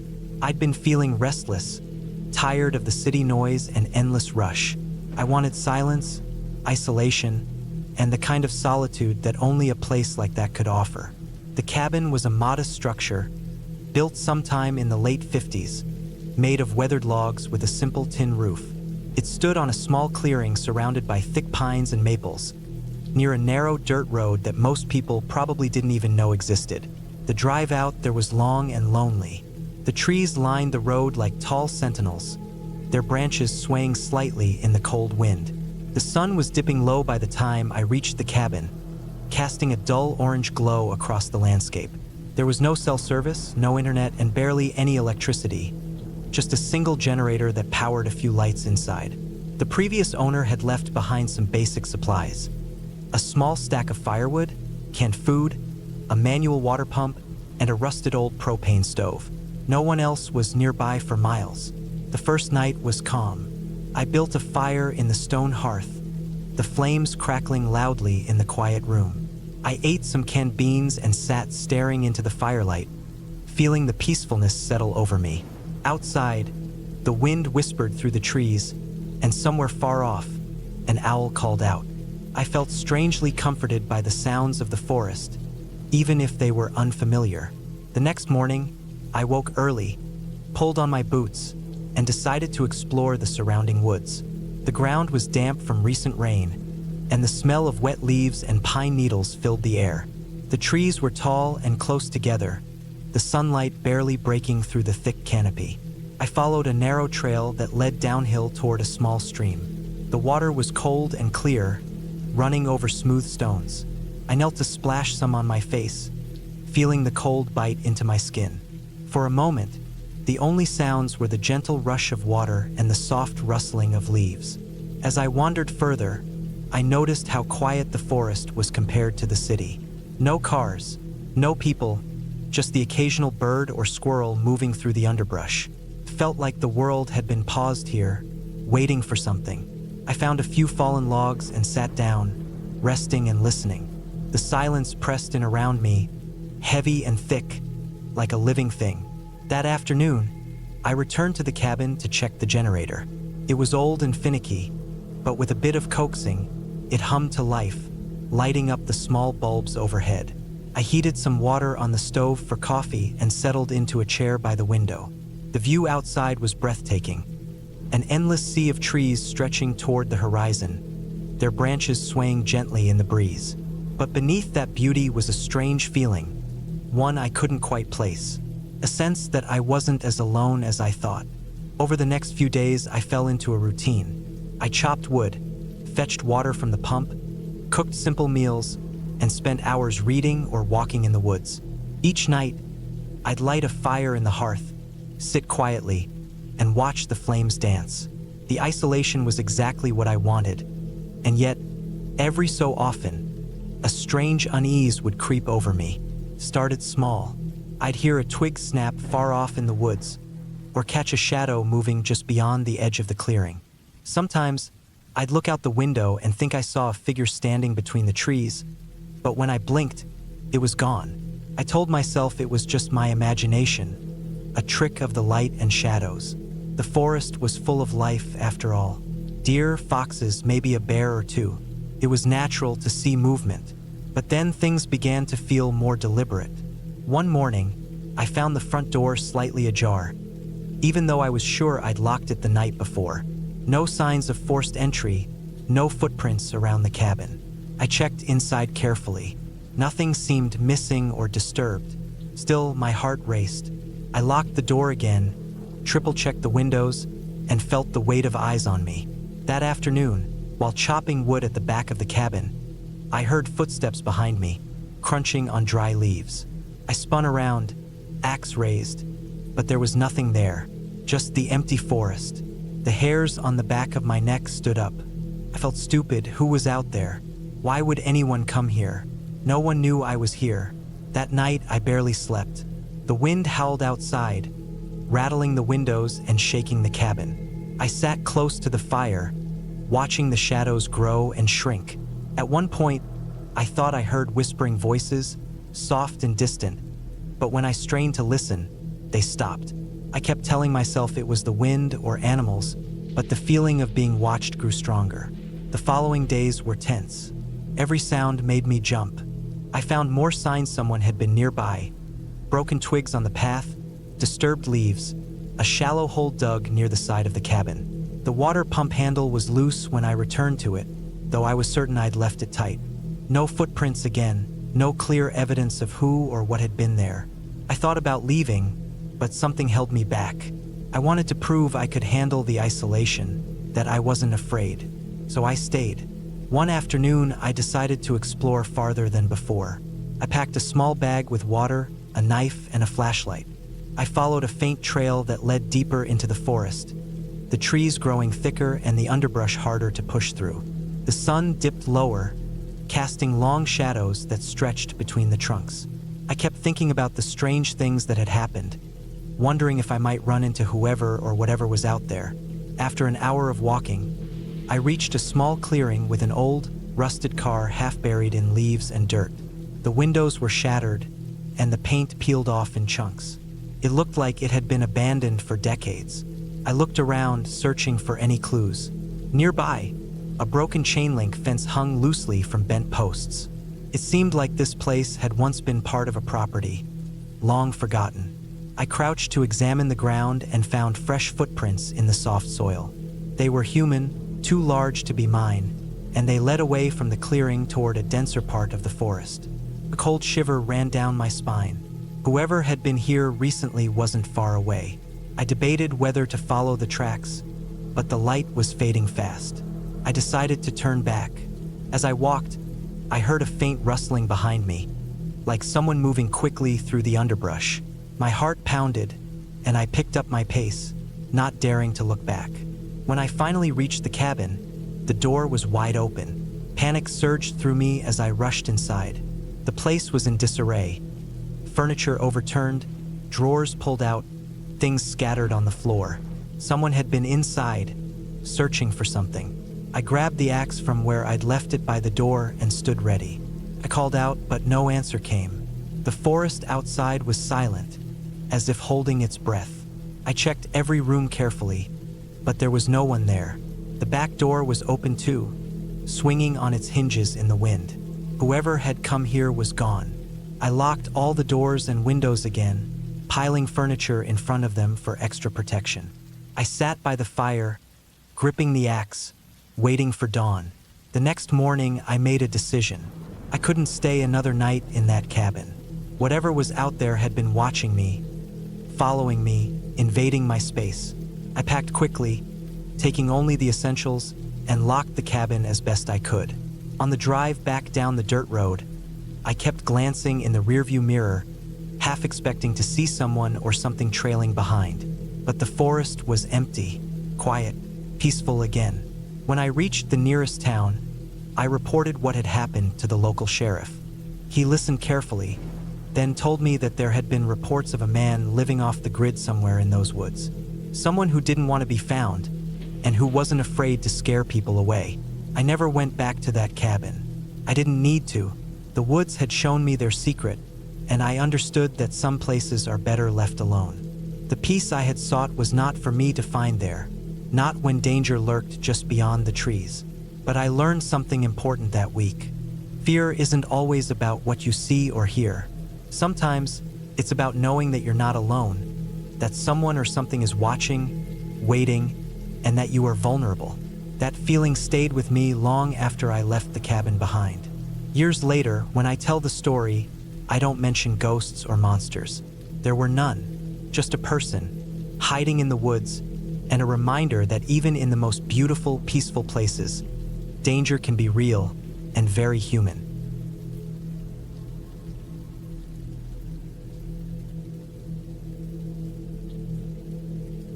I spent the first half of 2023 working long shifts at a small auto repair shop in Salt Lake City. By the end of October, I was burned out. The shop had been slammed all summer, and between the heat, the noise, and being around people every day, I needed a break. I wasn't interested in flying anywhere or seeing cities or crowds. I just wanted silence and space. So I booked a small cabin deep in the Wasatch National Forest. 2 hours out, high up in the mountains, no neighbors, no cell service, just a wood stove and a small generator for basic power. I left early on a Friday morning in mid-November. The weather had just started to turn cold, but the roads were still clear. I drove my old 2007 Chevy Silverado, loaded with firewood, water, canned food, and enough gear to last me over a week. I wasn't planning anything ambitious, just rest, short hikes, maybe a little reading. I didn't even bring a laptop. The cabin was small, older but solid, maybe built in the 60s or 70s. It had a single bedroom, a wood-paneled kitchen, and a tiny living room with a cast iron stove. There was a stack of firewood already out back and a backup propane heater inside in case things got too cold. The nearest ranger station was more than 10 miles away. The last paved road ended 5 miles before the cabin. So once I got off the main road, I was on dirt and gravel. The last 2 miles were especially rough, steep, rutted, and barely wide enough for my truck. I got there just before sunset. The air was thin and cold, the way it gets above 7,000 feet. The silence was deep. I didn't hear a single bird or branch snap, just wind through the trees and the occasional creak of my truck settling. I brought everything inside, locked up, and started the stove. I kept the generator off most of the time to save gas, only running it for maybe 30 minutes at night to charge a battery pack and turn on the main lights while I cooked. The first few days were exactly what I'd hoped for. I took short hikes during the day, stayed near the property lines, made fires in the evening, and just listened to the wind. It was one of the few times in years I'd felt completely still. No pressure, no deadlines, no noise. On the fourth night, I woke up around 3 a.m. to the sound of something tapping on the side of the cabin. I figured it was a branch, maybe a loose shutter. It wasn't loud, just soft and irregular. Tap, tap, tap, then silence. I lay there for a minute listening, thinking the wind had probably shifted. I wasn't scared, just annoyed. But when I got up in the morning and checked outside, nothing looked different. No new branches down, nothing leaning on the siding. The ground was soft from frost, but I didn't see any tracks or signs of animals. That day, I stayed closer to the cabin, chopping extra wood and moving it inside just in case the weather turned. I tried not to let the tapping bother me. Cabins creak, trees sway. Still, I kept looking out the window more than usual. That night, I made sure all the windows were locked. I ran the generator just long enough to charge my phone and turn on the main light while I cooked some pasta. Then I turned it off and sat with a lantern near the stove. I remember listening to the fire crack and the wind roll over the roof. Around 2:45 a.m., the tapping came again. This time it was from the back wall, the side that faced the dense woods and had no windows. It was slow and steady. Tap, tap, tap, pause. Then again. I held my breath and waited to hear it again. It wasn't wood shifting or a branch scraping in the wind. It was too deliberate, like knuckles or metal. I got out of bed and stood in the middle of the room, listening. My heart was pounding harder than I wanted to admit. I reached for the small hatchet I'd kept near the door, more for splitting kindling than anything else. The tapping stopped. The next morning, I walked around the entire cabin. Still no tracks, no damage, nothing on the siding. I walked about 50 yards into the trees behind the cabin to see if maybe something had fallen. Nothing. No branches, no broken limbs. But I did notice something else. The brush back there was crushed down. Not trampled like by hooves or paws, just pushed over. Flattened in a way that suggested someone or something had stood there for a while. I thought maybe a deer had bedded down. But there weren't the usual signs, no droppings, no hoof marks. That afternoon, I debated leaving early. I had 4 days left on the rental, but I was starting to feel watched. Still, I didn't want to spook myself over something that could have just been wind. I told myself I was imagining the pressure. I reminded myself why I came, to get away, to clear my head, to not run at the first strange noise. I stayed inside the rest of the day and barely touched the generator. I read by lantern and made sure everything was locked again. I kept the hatchet next to the couch. At 3:11 a.m., I remember the exact time because I just looked at my watch. I heard the doorknob rattle. Not hard, just a quick twist. A pause, then a second try. I didn't move. I just stared at the door. I hadn't run the generator, so the only light inside was from the dying fire. Everything was shadows and faint outlines. The knob stopped.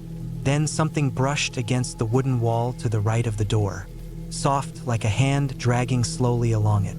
The tapping started again, this time on the side of the window above the sink. Then it stopped. Then again on the opposite wall. It was moving around the cabin. Slow. Testing. I stayed up until dawn, frozen, listening. When the light finally came through the trees, I threw open the door and walked the full perimeter. There were faint marks in the dirt. A few irregular depressions, not clearly shaped, but not animal either. Like someone walking barefoot or in socks. No shoe tread, just patches of flattened leaves and dirt. That morning, I packed up half my gear and loaded it into the truck. I kept the engine off and sat in the driver's seat for a long time. I didn't want to leave. I didn't want to feel chased out of the one place I'd come to clear my head. But something was wrong. I could feel it in my chest. I told myself I'd leave the next morning if anything else happened that night. That night, I didn't light the stove. I didn't cook. I just kept my coat on, sat in the dark, and waited. It was completely silent. For hours. Then, around 1:30 a.m., I saw a shape through the front window. No light, no sound, just a silhouette standing still, barely visible against the faint starlight reflecting off the snow-dusted ground. Not close, maybe 30 feet away. It didn't move.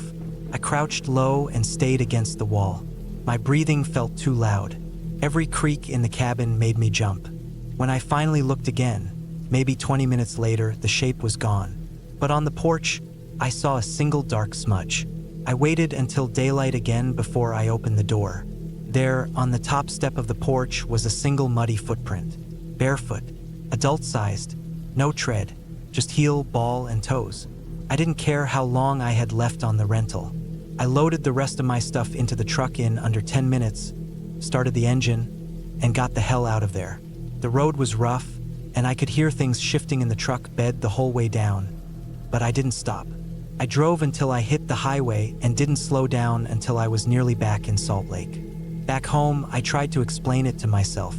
Maybe it was a squatter, a hunter who got lost and didn't say anything. Maybe someone thought the cabin was empty. But if that were true, why didn't they knock? Why did they come back night after night, just testing the walls, circling, never saying a word? I told the cabin owner when I got back. She seemed surprised but didn't offer much. Just said no one had ever complained before. I didn't push it. I just wanted to forget it. It's been 6 months since then. I still think about that cabin sometimes. The silence, the trees, the way the tapping always came around the same time. I haven't gone back. I haven't gone camping since either. And now, before I go anywhere remote, I check more than just the reviews. I check the news, police reports, missing persons, because I know what I felt out there. Someone was watching that cabin, and they weren't passing through. They were waiting, testing, choosing, and I think I left just in time.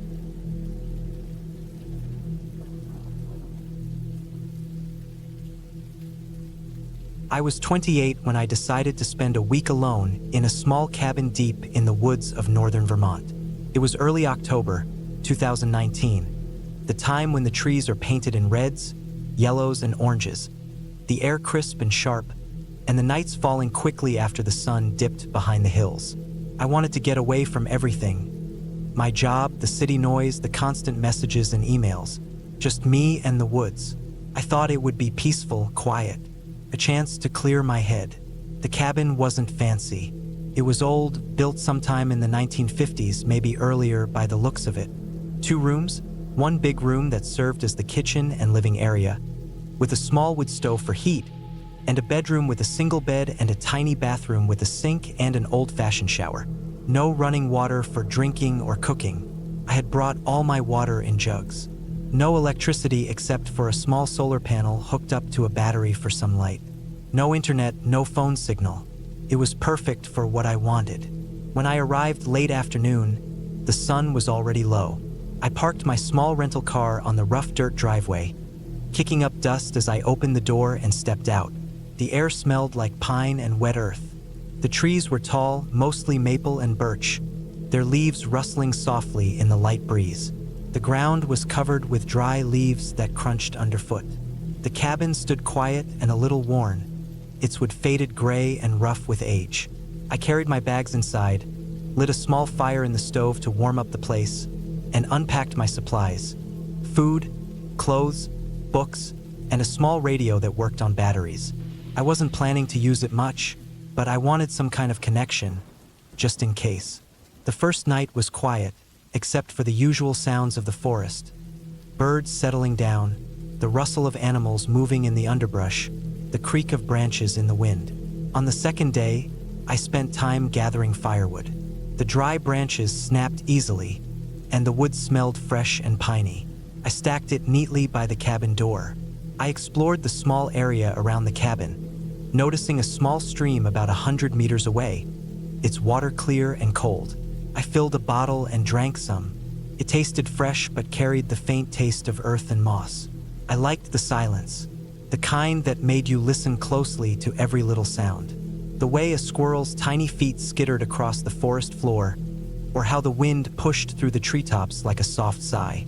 The colors around me felt richer, the sky a deep, clear blue during the day, and at night the stars came out so bright, it was like a blanket of tiny diamonds. The nights, though, were cold. I kept the fire going in the stove, the warmth chasing away the chill that crept under the doors and windows. I made simple meals: canned beans, bread, dried meat, and coffee brewed on a small camping stove. I read a lot, sat by the fire and thought. Felt good to be alone. On the third day, I noticed something odd.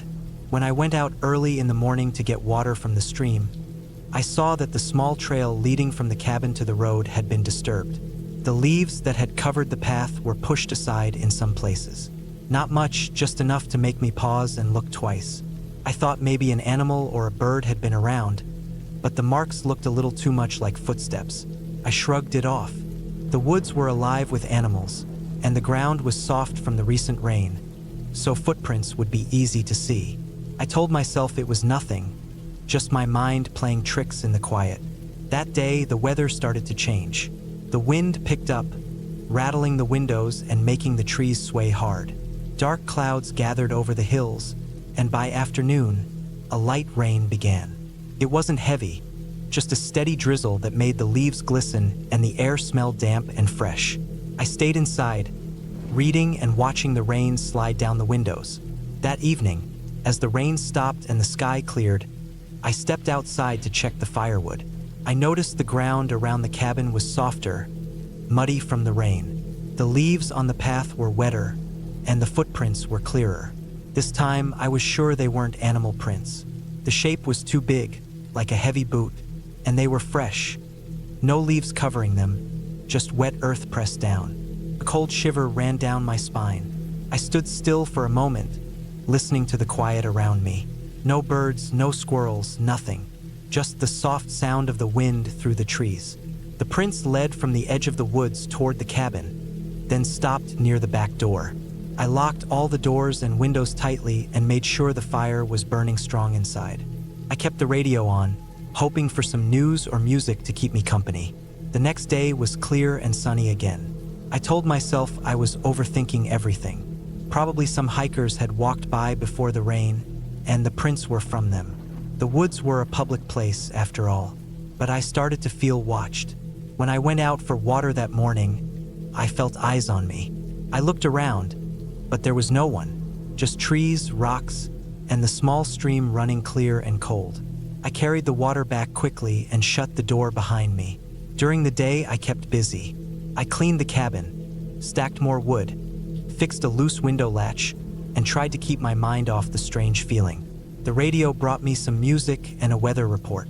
No mention of any storms or anything unusual. At night, the wind returned, stronger this time. It shook the cabin, howled through the trees, and made the old wood creak loudly. I stayed close to the stove, watching the flames dance and hoping sleep would come easily. But it didn't. Around 2 a.m, I woke up. I heard something outside. Footsteps crunching on the dry leaves near the back door. Slow, careful steps. I held my breath, frozen in the dark. The sound stopped, then moved to the side of the cabin. I could hear the faint rustle of branches. I thought about calling the police, but I had no signal. The cabin was too deep in the woods. I was completely alone. I grabbed the small hunting knife I kept for emergencies and sat quietly, waiting. After a few minutes, the footsteps moved away, fading into the distance. The rest of the night was restless. I kept hearing small sounds, branches breaking, leaves crunching, something moving just beyond the trees. When morning finally came, I felt exhausted but relieved to see daylight. I decided to leave the cabin that day. I packed quickly, stacked the firewood, cleaned the stove, and locked everything up. As I walked to the car, I kept looking behind me. The forest was quiet, but the feeling of being watched stayed with me. When I reached the car, I saw something that made my blood run cold. There, on the back windshield, someone had written a single word in the dirt. Leave. I didn't hesitate. I started the car and drove away as fast as the dirt road would allow. The trees flew past me, and I didn't look back until I was well on the paved road. I told myself it was some prank. Someone from the nearby town, maybe trying to scare a city person like me. But deep down, I knew it wasn't just a joke. Over the next few days, I stayed in a motel near the town. I called the local sheriff's office and asked if anyone had reported strange people near the woods. They said no, but they warned me to be careful. Apparently, the area had some history of hikers getting lost or people breaking into cabins.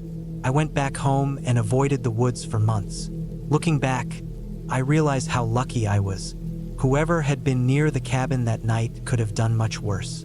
They didn't try to break in, didn't shout or threaten me, just left that message and vanished.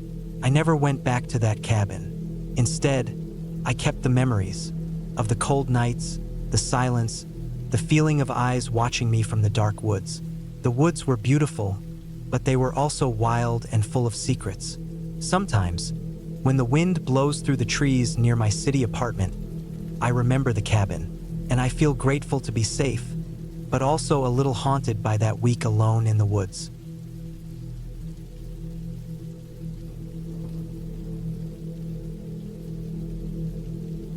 I was 31 the summer I decided to take a break from my job as a plumber in Detroit. It was 2021, and the last year had been rough. Too many long hours, too many late nights, and too many houses that smelled like mildew and cigarettes. I'd saved up a little, just enough to take a few weeks off and get away from the city. A buddy of mine who used to hunt told me about a place he'd been years back, a small cabin near Higgins Lake in northern Michigan. Said it was remote, no neighbors for miles, perfect for peace and quiet. That's exactly what I was looking for. I wasn't looking for fun or excitement. I just wanted to sit somewhere quiet with no traffic, no phones, no news. I found the cabin listing on an old website that looked like it hadn't been updated since the early 2000s. The photos were grainy, and the description was barely 2 paragraphs long. But it was cheap, and it was available for the whole month of July. I booked it, packed up my old Ford Ranger with enough supplies to last a month, and hit the road the next day. The drive took just over 4 hours. I rolled through Grayling, picked up a few more essentials, and headed into the woods. The paved road turned to gravel and then to dirt. Trees closed in on both sides. My GPS signal dropped off about 20 minutes before I reached the cabin. I wasn't worried. I had printed directions and brought a laminated map, just in case. The truck bounced over rocks and potholes. I drove another mile before I saw it, just past a bend in the road, nestled in the trees like it had been forgotten. It was smaller than I expected. The cabin was made of old, grayish wood, with a rusted metal roof and a porch that sagged in the middle. One window faced the driveway. The curtains were yellowed and half-drawn. I parked beside it and sat there for a second, just listening. No cars, no people, just wind in the trees and the creak of branches. Inside, it smelled like dust and dry wood. There was one room downstairs, a kitchen off to the side, and a narrow staircase leading to a loft. A small wood stove sat in the corner with a pile of firewood next to it. There was no TV, no radio, and the power came from a gas generator out back. I didn't mind. I'd brought a few books, a portable battery pack, and a notebook. I wasn't planning to do much more than sit, walk, eat, and sleep. The first few days were exactly what I needed. I spent my mornings drinking instant coffee on the porch, watching the sun climb through the trees. I'd go for long walks in the woods, not on trails, just wandering, using my compass to keep from getting lost. I saw deer almost every morning. Once, I saw a fox dart across a clearing. The nights were dead silent. I'd sit on the porch until the mosquitoes got too bad, then head inside and read until I fell asleep. By the 6th day, something small started to bother me. I'd gone out in the morning for a walk, followed the same path I had the day before. It led to a creek with some big rocks where I liked to sit. I was there for maybe 30 minutes. When I got back, I noticed that the can of coffee on the counter was open. Not just open, but the lid was off and sitting on the floor. I didn't remember leaving it like that. I chalked it up to being forgetful, maybe knocking it loose without realizing. 2 days later, I found a boot print by the generator. It wasn't mine. I'd been wearing the same hiking boots since I got there, thick tread, smaller size. This one was flatter, wider. It looked fresh too, like it had been made that morning. I stood there for a long time, staring at it, heart thudding in my chest. But I didn't hear anything. No branches snapping, no voices, just wind. That night, I stayed up late. I didn't light a fire, didn't turn on any lights. I just sat in the dark, listening. I kept the shotgun I'd brought leaned against the wall next to me. I didn't usually keep it loaded, but that night I did. Nothing happened. The next morning, I circled the cabin, looking for more prints. I didn't find any, but when I checked my truck, the driver's door was unlocked. I always lock it. I keep the spare key under the wheel well, and it was still there, but now it looked like it had been moved. A bit of dirt smeared across the magnet case, like someone had picked it up and put it back. I opened the door and checked everything inside. Nothing missing. Glove box still shut. Everything where I left it. That evening, I rigged a little trap. Just fishing line tied across the steps leading up to the porch. If someone came up while I was sleeping, I'd hear them. It was a dumb idea, but it gave me peace of mind. I also leaned a stick against the door, balanced loosely so it'd fall if it opened. Then I went to bed. Sometime after midnight, I woke up. I didn't hear anything, but I knew something was off. I laid there in the dark, eyes open, waiting. After a while, I got up and checked the door. The stick was still there, but the fishing line was gone. Just gone. The ends had been cut, clean, like someone used a knife. I stepped outside and scanned the trees with a flashlight, heart pounding. Nothing. No sound, no movement. I didn't sleep much after that. The next day, I packed up some gear, grabbed the map, and drove out to the nearest ranger station. I told them someone might be messing around out by the cabin. They took my name, asked a few questions, and said they'd send someone out in a day or two.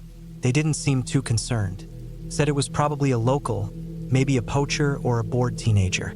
I thought about leaving. I thought about packing up and driving home. But something stubborn in me didn't want to give up. I wasn't about to let some creep scare me off. I'd paid for the month, and I had 2 more weeks left. That night, I slept in the loft with the shotgun next to me. I didn't bother setting traps. I just stayed awake and listened. Around 3 in the morning, I heard footsteps outside. Slow, steady, crunching through the brush, then stopping. I held my breath. The footsteps started again, this time moving toward the back of the cabin.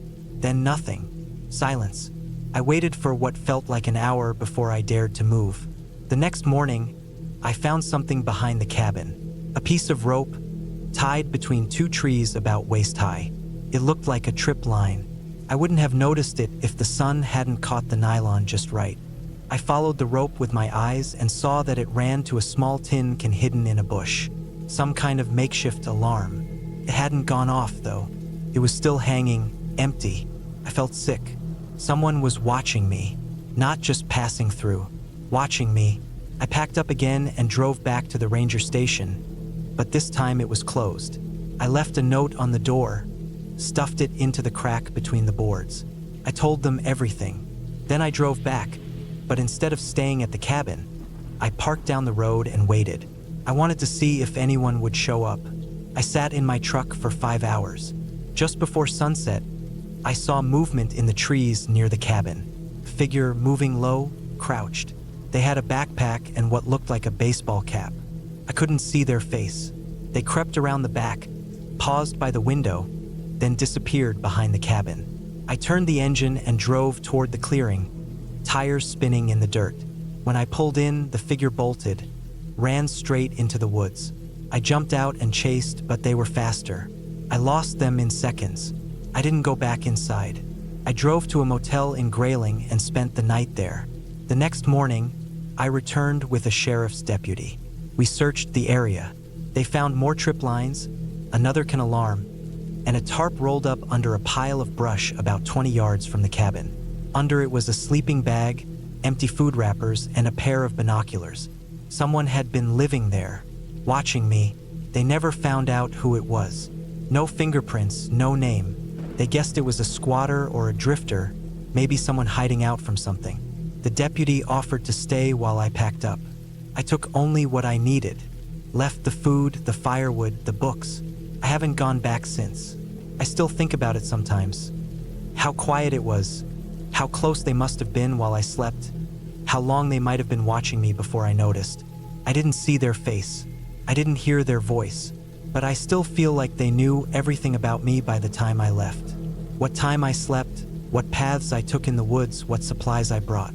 They were careful, smart, patient. I don't rent cabins anymore. I don't go into the woods unless it's a campground with other people nearby. And even then, I double-check every lock, every window. I don't sleep easy out there. Not anymore. I learned that fear doesn't always come with a sound or a shadow. Sometimes it's a pair of eyes in the trees. Sometimes it's knowing that someone was there, just out of sight, waiting for the right moment to do something worse. But I left before they got that chance. I left when I still could, and that's what matters.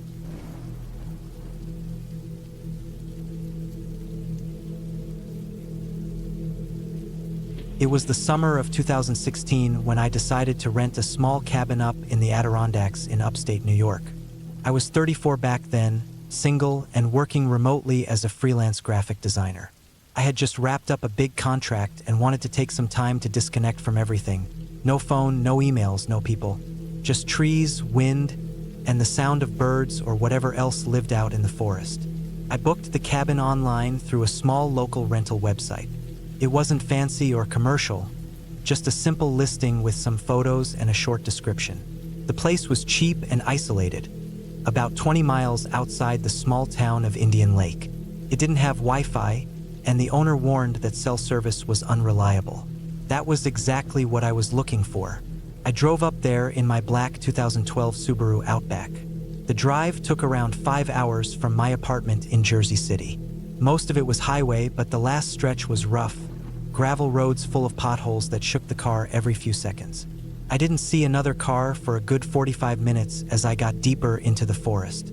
By the time I arrived at the cabin, the sun was dipping low, around 6:30 p.m. The air smelled like pine and dirt, and everything felt still. No engine sounds, no voices, no distant hum of traffic, just wind moving through the branches. The cabin itself was small and plain, built from dark-stained logs, with a tin roof and a tiny porch. There were 2 steps leading up to the front door, which had a screen door that creaked on its hinges.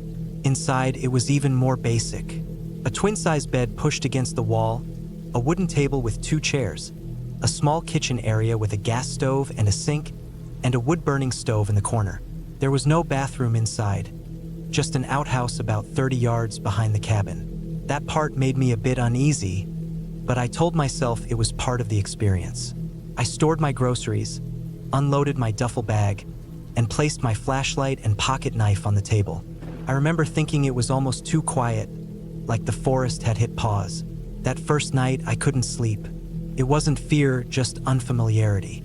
I could hear raccoons moving around outside and the occasional snap of branches under something heavier than a squirrel. The bed was stiff and smelled faintly of mildew.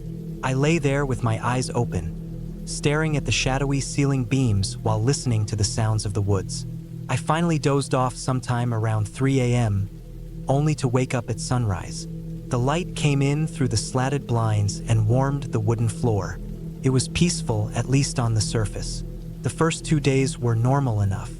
I spent the mornings hiking the trails nearby and the afternoons reading or sketching. There were no other cabins in sight.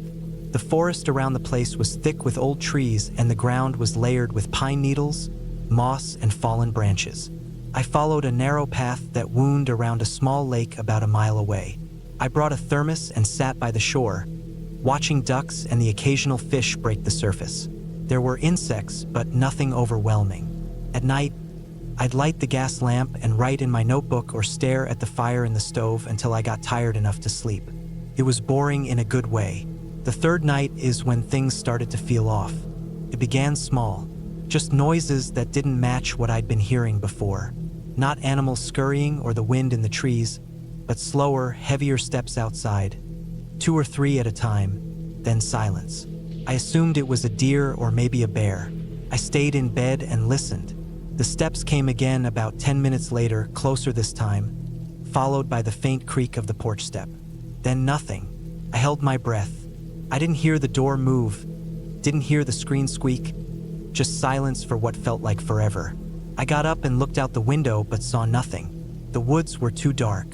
I convinced myself it was an animal and went back to bed, gripping my flashlight like it was some kind of weapon. The next morning, I found a footprint in the dirt in front of the porch. It was from a boot, not a paw, and it was recent. I crouched and looked closer. The soil was soft from rain the night before, and the tread was clear, definitely a person's boot. But I hadn't seen a single person since I got here. No hikers, no campers, nothing. I walked around the cabin slowly, scanning the ground. I found 3 more prints, going off into the trees toward the east. They weren't deep like someone had been running, just placed deliberately, almost casually. I couldn't tell how far they went. The ground got harder and rockier past a certain point, and the trail ended. I stood there in the silence, staring at the trees, feeling like something was staring back. That afternoon, I didn't go hiking. I stayed close to the cabin, checking all the windows and making sure the door lock worked. It did, but it was old and loose. I slid one of the kitchen chairs under the handle just in case. I didn't have cell service, but I opened my phone to check the time, 3:17 p.m. I tried sending a message to my brother just for peace of mind, but it didn't go through. I spent the rest of the day uneasy, jumping at every snapping twig outside. When the sun went down, I turned off the gas lamp early and sat in the dark. I didn't want anyone or anything, knowing I was awake. I didn't even light the stove. Around midnight, I heard it again. Footsteps. Slow, steady, crunching on the gravel. They circled the cabin once. I could tell because I heard them fade, then return from the other side. Whoever it was didn't try to get in, didn't knock, didn't say a word. Just walked around and then disappeared into the woods.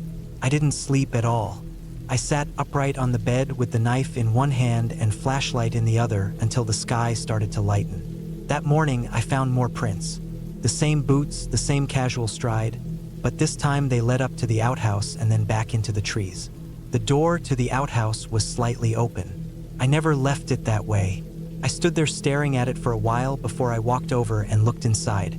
Nothing unusual, just the same pit toilet and smell. No sign anyone had used it, but that didn't calm me. I decided I'd leave the next day. I had enough food for one more night, and I told myself I'd wake up early, pack, and head out. That day dragged. I couldn't focus on anything. Every noise felt like a warning. I packed my bag before the sun even set and kept everything by the door. I didn't light any lamps. I sat on the floor behind the bed where I couldn't be seen from the windows. I kept the knife ready. My mouth was dry, and my legs ached from being crouched so long, but I didn't move. Around 2 a.m., I heard footsteps again. They were slower this time. Whoever it was, they knew I was there. I didn't dare look out the window. Then I heard the screen door creak. A light press against the main door. Not a knock, just wait. The handle jiggled softly, then stopped. After a few minutes, the steps moved away again. I stayed frozen in place until daylight. When I finally opened the door, I saw a new footprint on the top porch step and a long scrape on the wooden door, like someone had dragged something metal across it. I didn't eat breakfast. I just threw everything in the car and left. I didn't stop to check the woods. I didn't look back at the cabin. I drove too fast on the gravel roads, bouncing through potholes until I hit pavement. Once I got back into cell range, my phone exploded with messages. None were important. Just missed calls and some updates. I didn't respond. I drove straight to my apartment and locked the door behind me. I never reported it. What would I say? That someone walked around my cabin at night? That I heard footsteps? That doesn't sound like much, but I know what I felt. That wasn't a random hiker. That wasn't a bear or a lost camper. Whoever was out there knew I was alone. They watched me. Maybe they were waiting for something. Waiting for me to leave the door unlocked or go out at night. I think if I'd stayed one more day, they might have tried to come inside. It's been years, and I haven't gone camping since. I still think about that trip whenever I hear footsteps outside my apartment. Sometimes I dream about that cabin, about sitting in the dark with the knife in my hand, afraid to breathe. I don't think it was a ghost or some mythical forest creature. I think it was a man, just a regular man, who liked to watch people alone in the woods. And that's what scares me the most.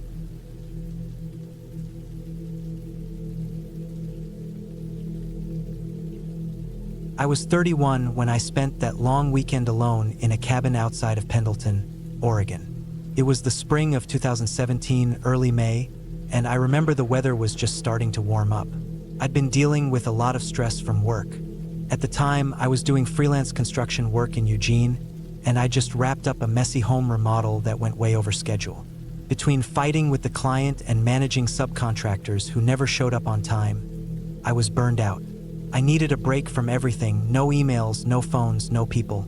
I found the cabin listing through an old buddy who had stayed there a year before. It wasn't on Airbnb or anything like that. It was this off-the-grid spot that a retired forestry worker named Harris owned. He didn't live in it anymore, but he kept it stocked and said people could stay there if they wanted peace and quiet. You just had to leave $50 under a rock by the mailbox at the end of the gravel road. It was one of those honor system places, and that sounded perfect to me. The cabin was about an hour and a half northeast of Pendleton, tucked way out in the woods past a bunch of old logging trails. The road that led to it was rough, barely passable in some spots, but my old Toyota Tacoma made it just fine. The place itself was simple. A single-story wooden cabin with a small front porch, a tin roof, and one chimney poking up through the side. It had solar panels on the roof and a backup generator in a little shack out back. No cell service, no neighbors, no Wi-Fi. Inside, there was one main room with a kitchen against the back wall, a wood stove, a table with 2 chairs, and a worn-out couch that faced the window. Off to the right, a door led to a bedroom with a twin bed and a narrow closet. Everything smelled faintly of cedar and old smoke. It was exactly what I needed. I dropped my duffel on the bed, went back out to the truck, and unloaded the groceries and gear I brought. Mostly canned food, oatmeal, a camp stove, a folding chair, and a couple of paperback books I'd been meaning to read. That first day was peaceful. I chopped some wood, cooked a simple dinner, and sat on the porch with a beer while the sun dipped behind the hills. The only sound was the wind rustling through the pine trees. I remember feeling a kind of deep stillness that I hadn't felt in a long time. It was the kind of quiet that you only find way out in the woods, far from roads and cities. That night, I slept hard. No traffic, no phones buzzing, just the sound of frogs outside and the creak of the old cabin settling into the cool night. I woke up once around 3 a.m. because of a thud on the porch. It startled me, but I figured it was probably a branch or maybe a raccoon getting into the trash bin. I didn't have a flashlight by the bed, so I didn't bother checking it out. The next morning, I found the trash can tipped over and a few torn-up wrappers scattered on the ground. Could have been any animal. I cleaned it up and moved the can into the generator shed so it'd be harder to get to. Then I made a pot of instant coffee and sat out front again. The trees swayed slowly in the breeze, and the air had that sharp, fresh smell that you only get in the mountains after sunrise. I spent that whole day hiking around the area. There were no trails, so I just followed a dry creek bed north for about a mile and a half before circling back. I found an old fire pit surrounded by flat rocks and what looked like an abandoned hunting blind built into a thicket of brush. It was mostly just planks nailed between trees, weather-worn and collapsing. Looked like it hadn't been used in years. That night, I cooked some beans and rice, read about 30 pages of my book, and went to bed early. It was around midnight when I heard something outside again. This time it wasn't a thud. It was lighter, more deliberate. I laid still in bed, holding my breath, trying to figure out if it was just wind or animals again. The sound came in short bursts like someone or something was stepping on dry leaves just past the porch. Not stomping, just slow, cautious footsteps.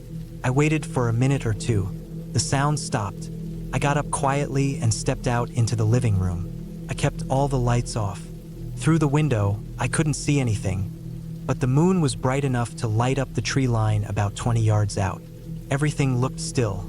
I stood there for another 10 minutes, watching. Nothing moved.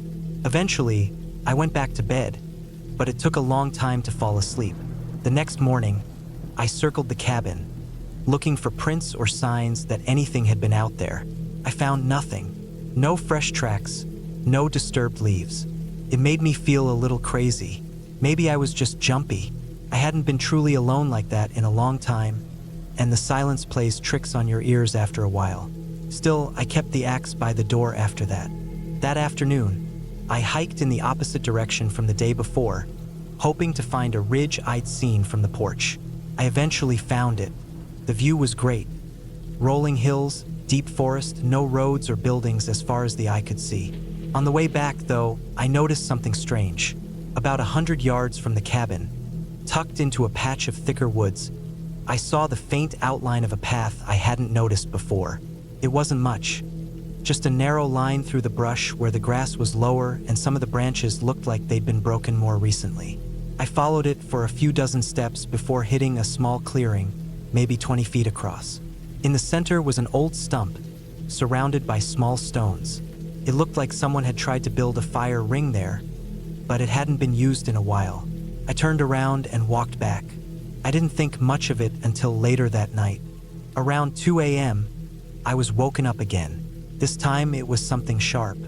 A crack, like a branch snapping, followed by quick, deliberate steps near the side of the cabin. Then silence.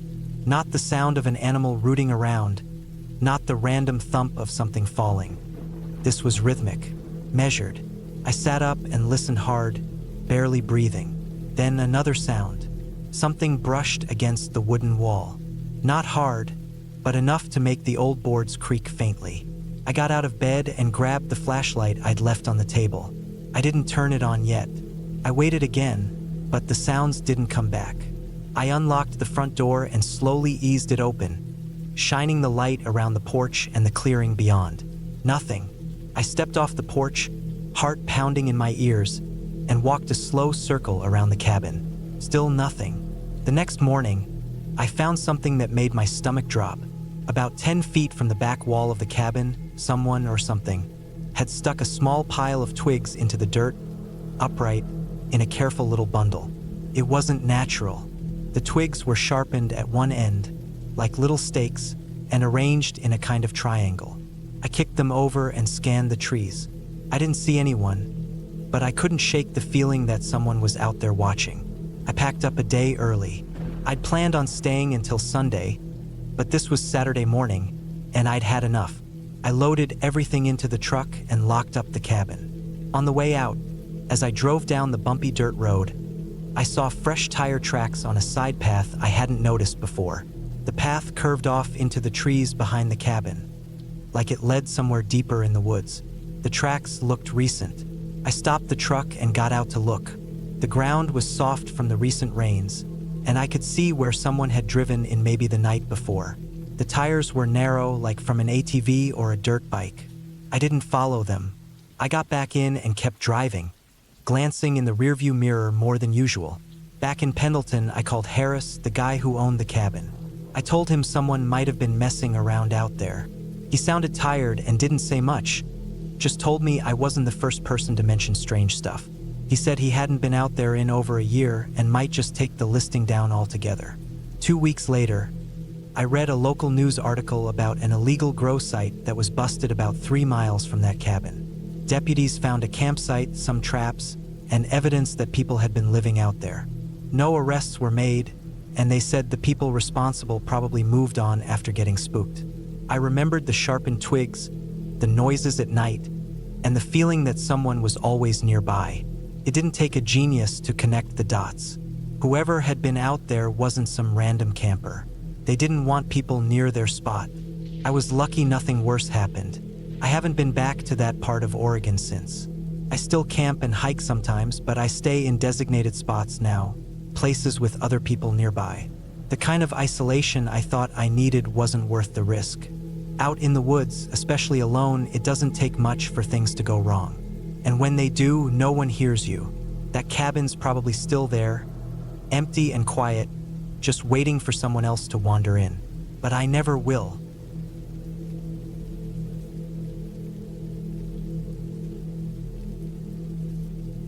In the fall of 2017, I was 33 years old and working in a small repair shop in Fargo, North Dakota.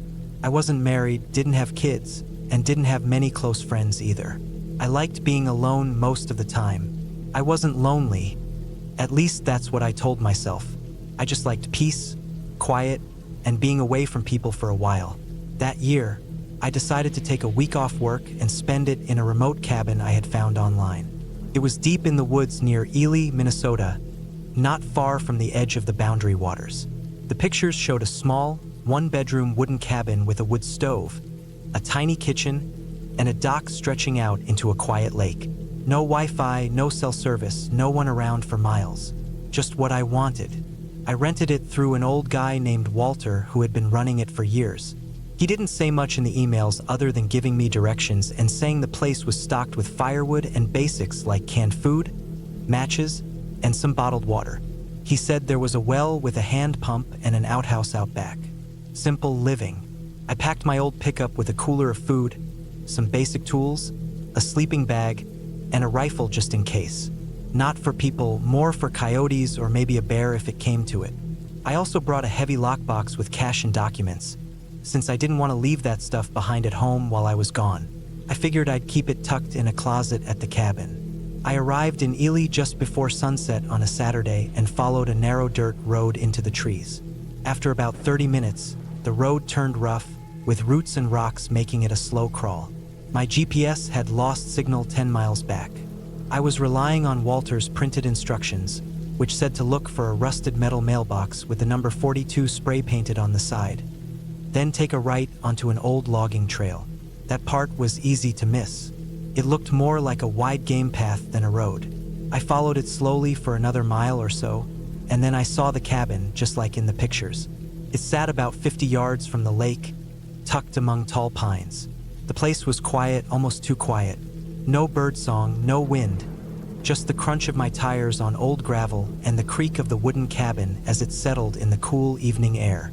I turned off the engine and sat for a moment, listening. It was strange how isolated it felt. I liked that. I stepped out, stretched, and walked up the short path to the cabin. The front door had an old-fashioned latch with a padlock. The key Walter mailed me worked fine, and the door opened with a soft groan. Inside, it smelled like dry wood, dust, and a little mildew. There was a narrow bed pushed against the wall, a small table with 2 chairs, and a metal stove in the corner. The kitchen was just a counter with an old propane stove, a few shelves with mismatched plates and utensils, and a row of canned food. There was a kerosene lamp and a box of matches, along with a few candles. I lit the lamp, dropped my bags on the bed, and started unpacking. By the time I was settled, it was dark. I heated some chili on the stove, ate at the little table, then stepped outside to take in the stars. The lake was perfectly still, black as ink, and the sky was clear. You could see more stars than I ever saw back home. I stood there for a while, just breathing the cold air, listening to the woods, trying to soak it in. Then I locked the door, shut off the lamp, and went to bed. I woke up early the next morning to birds chirping outside. It was cold. I got the stove going with some of the dry wood stacked in the corner and heated up some coffee on the propane burner. I spent most of that day fishing off the dock, walking the tree line, and reading a book I brought. The whole point was to be bored, to be alone, to get away. That night was just as quiet as the first. I started feeling relaxed in a way I hadn't in years. But on the third day, something changed. It started with small things. When I came back from the lake that afternoon, I noticed the front door wasn't fully closed. I was sure I had latched it. Not locked, but latched. I brushed it off, figured maybe the wind caught it or I hadn't shut it as well as I thought. But later that evening, I noticed the box of matches I kept on the kitchen shelf was missing. I checked my bag, checked the table, the floor, nothing. I still had the other box near the bed, so I figured I must have misplaced it. Again, I let it go. I lit a candle, made some soup, and tried not to let my mind run. The next morning, I found tracks outside the cabin. They were human, no shoes, just bare footprints in the cold mud near the well. That made my stomach twist. It had dropped close to freezing overnight. Who the hell was out here barefoot? I followed them for a few yards. They came from the woods, stopped at the well, then disappeared back into the trees. I felt something I hadn't felt in years, real fear. I had brought the rifle more for show than anything, but I checked it now, loaded it, and kept it near me the rest of the day. I didn't go fishing. I stayed inside, listening. Every sound outside made me freeze. That night, I barricaded the door with a chair and dragged the small dresser in front of it. I left the lamp burning low and sat on the bed with the rifle across my lap. Around 2 in the morning, I heard the floor creak. Not outside, inside. I sat up, heart pounding, and listened. Another creak came from near the kitchen. I held my breath, staring into the dim shadows. I didn't move. I waited for minutes, maybe more. Nothing. I got up slowly, walked to the kitchen with the rifle raised. There was no one there. The back window was shut. I stood still, listening. My ears were ringing from the silence. I didn't sleep the rest of the night. In the morning, I checked everything. The door was still locked. The window was still shut. Nothing broken. But I found something else. A small piece of cloth caught in the splintered corner of the window frame. It was gray and dirty, like an old t-shirt scrap. That window didn't open all the way, just tilted out. Someone had been trying to open it from the outside and got caught. That was enough for me. I packed my bag, loaded my gear, and locked up. I didn't want to spend another night there. I started driving back out, following the same rough trail I came in on. But after 20 minutes, I reached a fallen tree that hadn't been there before. A thick pine trunk, fresh, green needles still on the branches. It had been cut clean with a saw, not by storm. Someone had dropped it across the path. It was too big to move. I tried backing up, but the trail was too narrow to turn around. I had to drive in reverse for half a mile until I found a wide enough spot to turn around. I drove back to the cabin, rattled, panicked. I kept checking the rearview mirror, thinking I'd see someone walking the trail behind me. I didn't. Once I got back, I stayed outside, pacing, thinking I could hike out maybe 8 miles to the main road, but I didn't want to leave my truck. I had food, water, shelter. I decided to wait a day, then try again. Maybe it was some prank. Maybe someone was trying to scare me off. I stayed alert that whole day, watching the woods. That night, it got worse. I sat with the lamp low and the rifle ready. Around midnight, I heard a soft scraping sound outside the back wall, near the outhouse. Then it stopped. Then another noise, a tap, like fingers on glass. The back window. I didn't move. Then the sound of feet walking slowly across the porch. I raised the rifle and aimed at the door. No knock, no voice, just footsteps. Then silence. Long, heavy silence. I didn't sleep. I sat until dawn. When the sun came up, I walked outside, rifle in hand. Nothing, but there were footprints again, bare feet. They circled the cabin, stopped at the window and the porch. I followed them around the side and saw something new carved into the wood beside the window. A single word, scratched deep with something sharp. Asterisk, asterisk, stay, asterisk, asterisk. That was the last straw. I locked everything again, stuffed everything valuable in the truck, and started hiking. I took the rifle and a heavy flashlight and began moving fast along the trail. It took hours, but I finally reached the main road, flagged down a logging truck, and got a ride back into town. I reported everything to the local sheriff. He took notes, asked questions, then said he'd send someone out. I never heard back about it.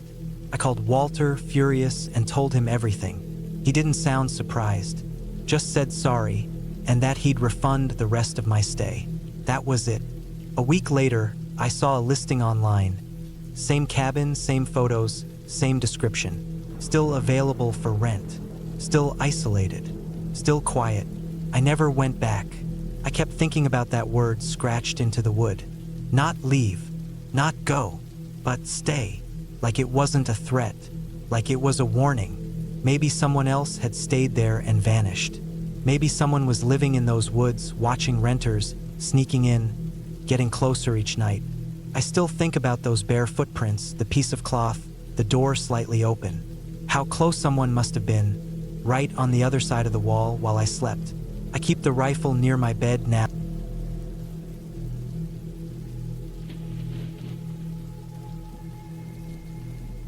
I had been drawn to quiet places ever since childhood, and by the autumn of 2022, I felt more restless than ever in the crowded rental I shared with 2 friends in Boston. At 31, too old for dorm-style living yet too broke to buy my own place, I spent most evenings searching listings for isolated getaways. The cabin I finally chose stood near the southern edge of a long finger of water called Spencer Cove, about 10 miles north of Moosehead Lake in northern Maine. Photos showed gray cedar walls, a steep metal roof, and a single gravel drive that vanished into trees so dense they looked almost black. The owner wrote that it had no television, patchy cell reception, and electricity fed by a line that often failed in storms. Those warnings felt like promises. I booked 3 weeks, tossed my notebooks, camera, and trail shoes into the back of my aging Subaru, and started north on the first clear Friday of October. The drive took 5 hours. By the time I crossed the town line into Greenville, the gas station lights had flickered on for the night, and a low mist drifted over the road like smoke. I filled the tank, bought instant coffee and a loaf of bread, and pushed on. The pavement narrowed to cracked tar, then faded to crushed stone that popped under my wheels. For the last 3 miles, I crawled in first gear. Spruce and fir trunks hemmed the road so tightly their branches brushed both mirrors. When my GPS lost signal, the screen froze on a blue dot surrounded by nothing at all, confirming I had reached the edge of its knowledge. Another 2 bends brought me to a rust-stained mailbox leaning against a fallen birch. A wooden sign below it read Kestrel Point, 1,110 feet. The gravel track beyond dipped, twisted left, and ended in a clearing just wide enough to turn around. The cabin stood at the clearing's far side, half hidden by overgrown blueberry bushes. It was smaller than I expected, maybe 25 feet long and 18 deep, with a single front window and a rough-cut door secured by a black iron latch. No other buildings broke the sweep of trees around me. I killed the engine and let the quiet settle. It felt thick, almost physical, a hush made of pine needles and soft ground. In that moment, I realized how far I was from help if anything went wrong, and the thought thrilled me more than it frightened me. Inside, I found a single room divided only by furniture. Iron stove, battered sofa, pine table, open shelves holding mismatched pans, and a ladder that climbed to a sleeping loft. The air smelled of ash, cold iron, and dry wood. I switched on the ceiling light. A weak yellow glow spread, then flickered as though the bulb might fail. I unpacked in silence, stacking notebooks on the table, filling a plastic tub with groceries beneath it, and spreading my sleeping bag across the loft's narrow mattress. Wind hissed through gaps in the logs, raising a draft that cooled the sweat on my arms. I built a small fire, boiled water, and ate bread torn in rough pieces. When the flames settled into coals, I climbed to the loft and lay listening. No voices, no engines, only the occasional crack of wood shrinking in the stove and, far away, something that could have been a loon crying over the water. I slept hard until a pale beam of sunrise slipped between the logs. During the first 2 days, I learned the cabin's rhythm. Morning sunlight filtered through spruce branches, casting moving bars of gold across the walls. Chipmunks scolded from deadfall near the porch. A single red squirrel seemed to claim ownership of the entire clearing and made angry loops around my boots each time I carried wood inside. I hiked a rough trail that circled the cove, noting where the soil dipped into marsh and where rocks could turn an ankle. No one else's boot prints pressed the damp ground, though once I saw what looked like a stray dog's wide pad marks near the lake, already softening at the edges under dew. I sketched outlines of pine trunks in my notebook, wrote 6 pages of reflections meant for a travel essay, and spent long stretches simply standing on the porch, breathing in resin and cold air that carried nothing human. Late on the 3rd afternoon, I walked to collect dead branches from beyond the clearing. Sun angled low, lighting every cobweb between the ferns. When I returned, the cabin door stood ajar. I remembered locking it. For a long minute, I waited outside, heartbeat hammering, convinced I would see someone step into the doorway. Nothing moved. I crept forward, felt the latch with shaking fingers, and noted the pin was fully extended, not thrown back as it would be if the strike plate had been pressed. The door must have swung on its own, I reasoned, pushed by air when I closed it too lightly. I convinced myself of that, though sleep came slow that night. Each time a pine cone thumped the roof, I woke sharp, heart galloping. On the 5th morning, a hard frost rimed every blade of grass. I pulled on 2 sweaters and took my camera toward the shoreline, hoping to catch the sun lifting through fog. When I returned an hour later, I saw fresh tracks crossing mine. They weren't dog prints now. They were boot imprints, plain as day, the waffle pattern deep enough to judge good tread. They came from the road, crossed to the cabin's north wall, paused under the single window, then veered into the woods behind the outhouse. I followed 20 yards before the press of trees forced me to crouch, squint, and lose the line among fallen needles. I tried to believe a hunter had wandered close without malice, but no human voice or engine broke the silence all day. That evening, I dragged a metal storage box across the porch and wedged it against the door, weight enough to stop a shove from outside. I cut kindling in 10-inch strips of spruce, stacking them like miniature logs beside the stove. They would serve just as well as clubs if I needed them. A storm rolled in on day 6, carried by wind that smelled of raw lake water and wet moss. Rain fell with such force the roof vibrated. The power died just after nightfall, taking the weak electric lamps with it. I lit 2 stubby candles, placed one on each windowsill, and sat on the floor, back to the wall, knees up, waiting for whatever might come next. Near midnight, a crack sounded at the porch edge, like someone stepping on a rotten board. A minute later, the storage box scraped against the door. My throat locked. I held the fireplace poker in both hands, eyes glued to the latch. It trembled once, let out a dry click, then stopped. The box shifted again, metal rasping wood, as though nudged by something that lacked steady strength. I stayed frozen until dawn light replaced candle glow, only then daring to ease the door open. Rain had turned the clearing to mud, washing away prints, but the box bore a smear of dirt on its side at ankle level. Too high for the squirrel, too low for a man who walked steady. Maybe a black bear had sniffed for food, I told myself, though the thought gave little comfort. That afternoon, I drove 20 miles south to a ranger outpost that served as emergency station for hikers. The building sat on stilts above a slope of granite, radio antenna piercing the clouds. Inside, I located a map to mark the cabin's position and flipped through a logbook where visitors noted wildlife sightings. Nobody had listed unusual animal behavior in weeks. The Lone Ranger on duty offered me a mug of powdered coffee. He explained that bears mostly foraged lower this time of year and that break-ins happened, though not often so far off the main lake. Hearing him say it did nothing to calm me. I thanked him, bought 2 new batteries for my headlamp, and returned before dusk. The next 2 nights passed in wary watchfulness, broken by snatches of sleep too brief to dream. Something snapped branches near the outhouse just before sunrise both mornings. I pictured a deer shifting through brush, but the pattern and volume of the cracks suggested heavier weight, deliberate motion, not the random nibbling of an herbivore. Afternoons, I walked the trail holding a length of ash I had peeled and sanded smooth, listening for any sign I was followed. At times, I sensed eyes on the back of my neck, and once I caught a glimpse of gray fabric among the furs, gone before I could fix the image. On the 9th evening, the air dropped below freezing again, thick with a smell like iron. I stoked the stove high, loaded the poker and 2 of the short spruce strips beside my nest of blankets, and set my headlamp within arm's reach. Around 1 a.m., I woke to tapping on glass, light, rhythmic, almost curious. Spine rigid, I sat up. The headlamp beam revealed 4 fingertip smudges high on the window, just mounting up on the condensate. My breath caught in my throat. I extinguished the beam at once. Whoever stood outside could see its glare. Blind now, I strained every sense. The tapping stopped. Silence folded tight around the cabin until a crunch sounded on the far side. Then another at the porch. The storage box scraped louder than before. I heard my own pulse in my ears. The latch shuddered. Wood creaked. Then a metallic ping announced a nail lifting from the frame. I remembered the owner's warning about the door. The frame was old, the hinge screws shallow.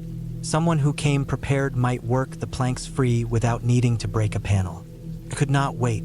I crawled to the stove, swung the poker until the tip glowed dull red,